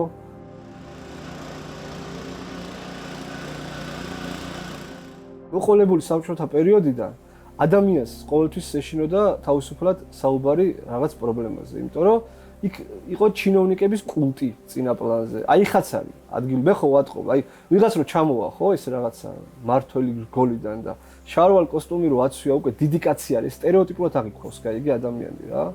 ის დიდი კაცი რო აეკუთვნის, რომ კარგი მანქანით დადიოდეს, მძღოლი ემსახურებოდეს, რაღაცა სერვისში იყოს ის მანქანა ჩართული და რაღაცას ახარჯავდნენ, თქვათ. და ასე შემდეგ. ეს არის მენტალური მდგომარეობა ქართველი ადამიანის, იმიტომ რომ ყოველთვის ცხოვრობდნენ ისეთ გარემოში, სადაც იყო ავტორიტარიზმი ან ძალიან გამოკვეთილი, ან ნაკლებად, ან ნიშნები ყოველთვის არსებობდა. მე არ მახსოვს ეხა დრო, სადაც მეტნაკლები შედარებითია რა თქმა უნდა ეს ყველაფერი, მაგრამ ეს არც ეხლა არ დაწყებულა და შეიძლება არც ეხლა არ დამთავრდეს, იმიტომ რომ საზოგადოებასაც რაღაცა გზა გვაქვს გასავლელი ამის გარო გავთავისუფლოთ, იგივე გაბედულება, ხო, ანუ ყველას არ შეუძლია, აი ძალიან კარგად მესმის, რომ მე ვარ წინააღმდეგი დამუნათების ადამიანების რა. როცა ერთი ადამიანი თქვა პოლიტიკური აქტივისტია ან რაღაც თავის სიტყვას ხმამაღლა ამბობს და მეორეს ამუნათებს, რომ შენ რატო არ იქცევი ესეო, ერთიცაც ძალიან კარგად მესმის და მეორესაც, ანუ ამ შემთხვევაში არც ერთს მიოთ პრეტენზია არ მაქვს, მაგრამ მე ვფიქრობ, რომ ეს არ არის სწორი გზა ერთმანეთთან ურთიერთობისთვის ადამიანებს, იმიტომ რომ აქ ხალხი ვიცი რომ მართლა აი ხმარ ყველას გმირობას ვერ მოთხოვ რა. ყველა არ არის შინაგანად მომწიფებული რომ რაღაც ეგნაბიჯი გადადგას რა და როცა სამი ადამიანი დასაქმებულია, სხვა არაფერი არ არსებობს აქ წარმოიდგინე რა. აი ესეთ პატარა რაიონებში არის აიპები, სიპები, რაღაცები და მაგით ცხოვრობს ხალხი რა იმ პატარა შემოსავლით რაც იქიდან აქვს რა და სამი ოჯახის წევრი რომ ეხლა იქ არის დასაქმებული, შენ ახალგაზრდა ხარ, ხო? რაღაცნაირად დგები რა მაგ იმის წინაშე, არჩევანის წინაშე, რომ აი ვისაუბრო თუ არ შემიძლია საუბარი და ბევრი შენაირად ფიქრობს აქ. ყველაფერში მოყვება რასაც ესაუბრები. უბრალოდ გვერდში ვერ გიდგას, კაი, ეგეთი ხალხი დასაკარგი არ არის რა. ეგეთ ხალხთან ნიშნის მოგებით საუბარი არაა საჭირო. მაგას ვამბობ რა, რომ აი პოლიტიკოსებს უნდა ქონდეთ ეგ კულტურა რაღაცნაირად, რომ აი მიუდგნენ ადამიანებს ისე როგორც საჭიროა რა. მგონია რომ აი უბრალო ადამიანთან საუბარს, გლეხი კაცის გულის მოგებას, კაი გაგებით გლეხის, მეც გლეხად ვთვლი თავს რა. არაფერი არ უნდა რა. რით ვერ ვისწავლეთ ქართველებმა, ეგ რომ რაღაცაში თავი დავიმდაბლოთ, ხო აი ამდენი 36 წლის ვარ და ჯერმე არ მინახია ვინმე გამოსულიყოს პოლიტიკოსი თუნდაც არ მე ხა ქრისტიანი კაცი ვარ მართლმადიდებელი კაცი ვარ ეკლესიაში საგვაქვს ეგ პრობლემა თავს არ ვიმდაბლებთ ადამიანები არ ვამბობთ რომ რაღაც შეგვეშალა რა გამრაშავებით რაღაცაში სუსტები ვართ რა არ შეგვიძლია და ჩვენც თქვენიდან ვართ წამოსულები ადამიანები ვართ და რა ვქა ეგრეა რა ანუ ხო შეიძლება გულწრფელად უთხრა ადამიანს რა ონკანს რომ მოუშვებ და ესე თავანკარა წყაროსავით რომ მოდის თვით ნაბადი რო არის რა სიტყვა და რო არ ჭირდება დაგეგმვა აი ღვინოშიც ეგრეა რა ნატურალურ ღვინოს რო ვაყენებთ ჩვენ არ უგეგმავთ რა როგორი უნდა იყოს ანუ ღვინოს ვაძლევთ შესაძლებლობას რომ თვითონ გამოხატოს თავის თავი მინიმალურად ერევი შენ რა ამ პროცესში რა უბრალოდ გეგმავ რაღაცა დეტალებს მე ვფიქრობ რომ აი ბოლო რამდენიმე წელში განვითარებულმა მოვლენებმა ძალიან შეცვალა ქვეყანაში იგივე გამოხატვის თავისუფლება და ადამიანების დამოკიდებულება ამ კუთხით იმიტომ რომ ჩვენ ვხედავთ აი მიზან მიმართულად როგორ ნაბიჯ კანონმდებლობის დონეზე ხდება შეზღუდვა თავისუფალი სიტყვის, თავისუფალი აზრის. ჩვენ წლების წინ ვაპროტესტებდით ერთად თქვათ ნამახახესის აშენებას, რაჭის ტყეების გასხვისებას და ასე შემდეგ. დღესდღეობით ხელახლა რო აქტუალური გახდეს ეს თემები და წამოწიონ, ჩვენ აღარ გვაქვს ბერკეტი. აბსოლუტურად მე ხა მაგალითად ინდმე წარმე ვარ.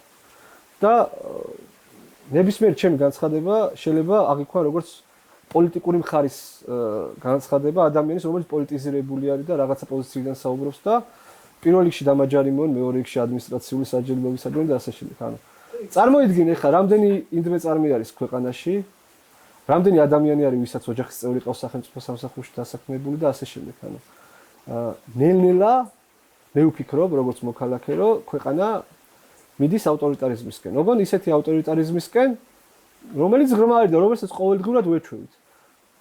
მე სტუდენტობის დროს, ანუ ჩართული ვიყავი პროტესტში ნაციონალური მოძრაობის წინააღმდეგ.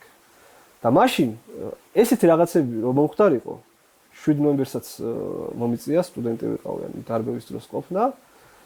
საზოგადოების რეაქცია იყო აბსოლუტურად სხვანაირი. ბრაზდებოდით და ეგრევე ქუჩაში გამოვდიოდით. ეხლა ისე შეგვაჩვიეს. ჩვეულებრივი ამბავი გახდა რა. ადამიანის პოლიტიკური ნიშნით სამსახურიდან გაშვება იქნება თუ ქუჩაში ცემა იქნება თუ დაჭერა იქნება თუ პოლიციის მხრიდან ძალის გადამეტება იქნება თუ ასე შემდეგ. ადრე მაგაზე საზოგადოება რეაგირებდით. მართლა აი მეორე დღეს ქუჩაში ვიყავით რაღაცას რომ გავიგეთ. მით უმეტეს მაშინ არ იყო კიდე ესეთი ამდენი საშუალებები, ხო, ინტერნეტ რესურსები. ეხლა იმდენად მიგვაჩვიეს მაგას. ჩვეულებრივი ამბავია რა მოხდა მე რომ ეხლა ვიღაცა ცემა პოლიცია ყოველთვის ხდებოდა. მაინც ვერაფერს ვერ შეცვლი შენ რა, ანუ აზრი არ აქვს რა. რატო რა დაკარგვა? მაინც არავინ დაგიდგება გვერდში. ცოტანი ვარ. აი ნიჰილიზმი, სკეპტიციზმი ყველა გამოფიტულია რა, იმიტომ რომ ჩვენ ნახეთ, ხო, პირდებოდა ერთი ადამიანი, რომ აი შეასყდებით და გამოგფიტავს. ვერ მიაღწევთ ვერაფერს, ხო? მე არ ვფიქრობ, რომ ანუ ჩემ შემთხვევაში ეგრე არ მომხდარა, მაგრამ ანუ ბევრ ადამიანზე მაგან იმუშავა რა. მათ შორის ბევრ გულწრფელ და გულანთებულ და სამშობლოს მოყვარულ ადამიანზე რაღაც. აი ბევრი ატარებს. ჩვენ გვინდა დავმოვლოთ თუ არ დავმოვლოთ თუ ერთმანეთის წინაშე მხნედ ვიყოთ და რაღაცა ესე ენთუზიაზმით ვილაპარაკოთ. ეს გულგატეხილობა მეტნაკლებად ყველაში არის რა. არსებობს და ეს არის გულწრფელობა, ეს არის რეალობა ხა. როგორც გვინო ვერ დამალავს თავის თავს, ხო, რაღაცა დაავადება რომ შეეპარე, ქროლავი რო გვინოს გზნობ რა, ეს მარჯვენა ბაქტერია რო. ეგრე არის ადამიანიც რა, ანუ მაგას ვერ დამალავ რა, რაღაცა რო არის შენში არის. არც უიმედოდ არ ვარ, გულში კიდე მაქვს რაღაცა სიცოცხლე და იმედი მომავლის, რა თქმა უნდა. ყველა უკეთურობა ოდესღაც უყება და იქიდან რაღაცა სხვა რამე ამოდის, ხო? ანუ მარცვალი უნდა მოკვდეს, რომ ახალი სიცოცხლე დაიბადოს, ეგრე არის. მაგრამ ამას დრო ჭირდება, ანუ პროცესში ვართ ჩვენ, მაგას ვამბობ რა. და ამ პროცესში რა თქმა უნდა არ უნდა შევშინოთ, არ უნდა დავყავოთ ფარხმალი, უნდა ვისაუბროთ, უნდა ვაკეთოთ ჩვენი გასაკეთებელი და ეგ არის მთავარი სათქმელი და მთავარი ამბავი ჩემგან რა. და მუხლიხიდო ჩატეხილი და არსადიყო მიგორი მუხლიხი და ჩატეხილი არსადიყო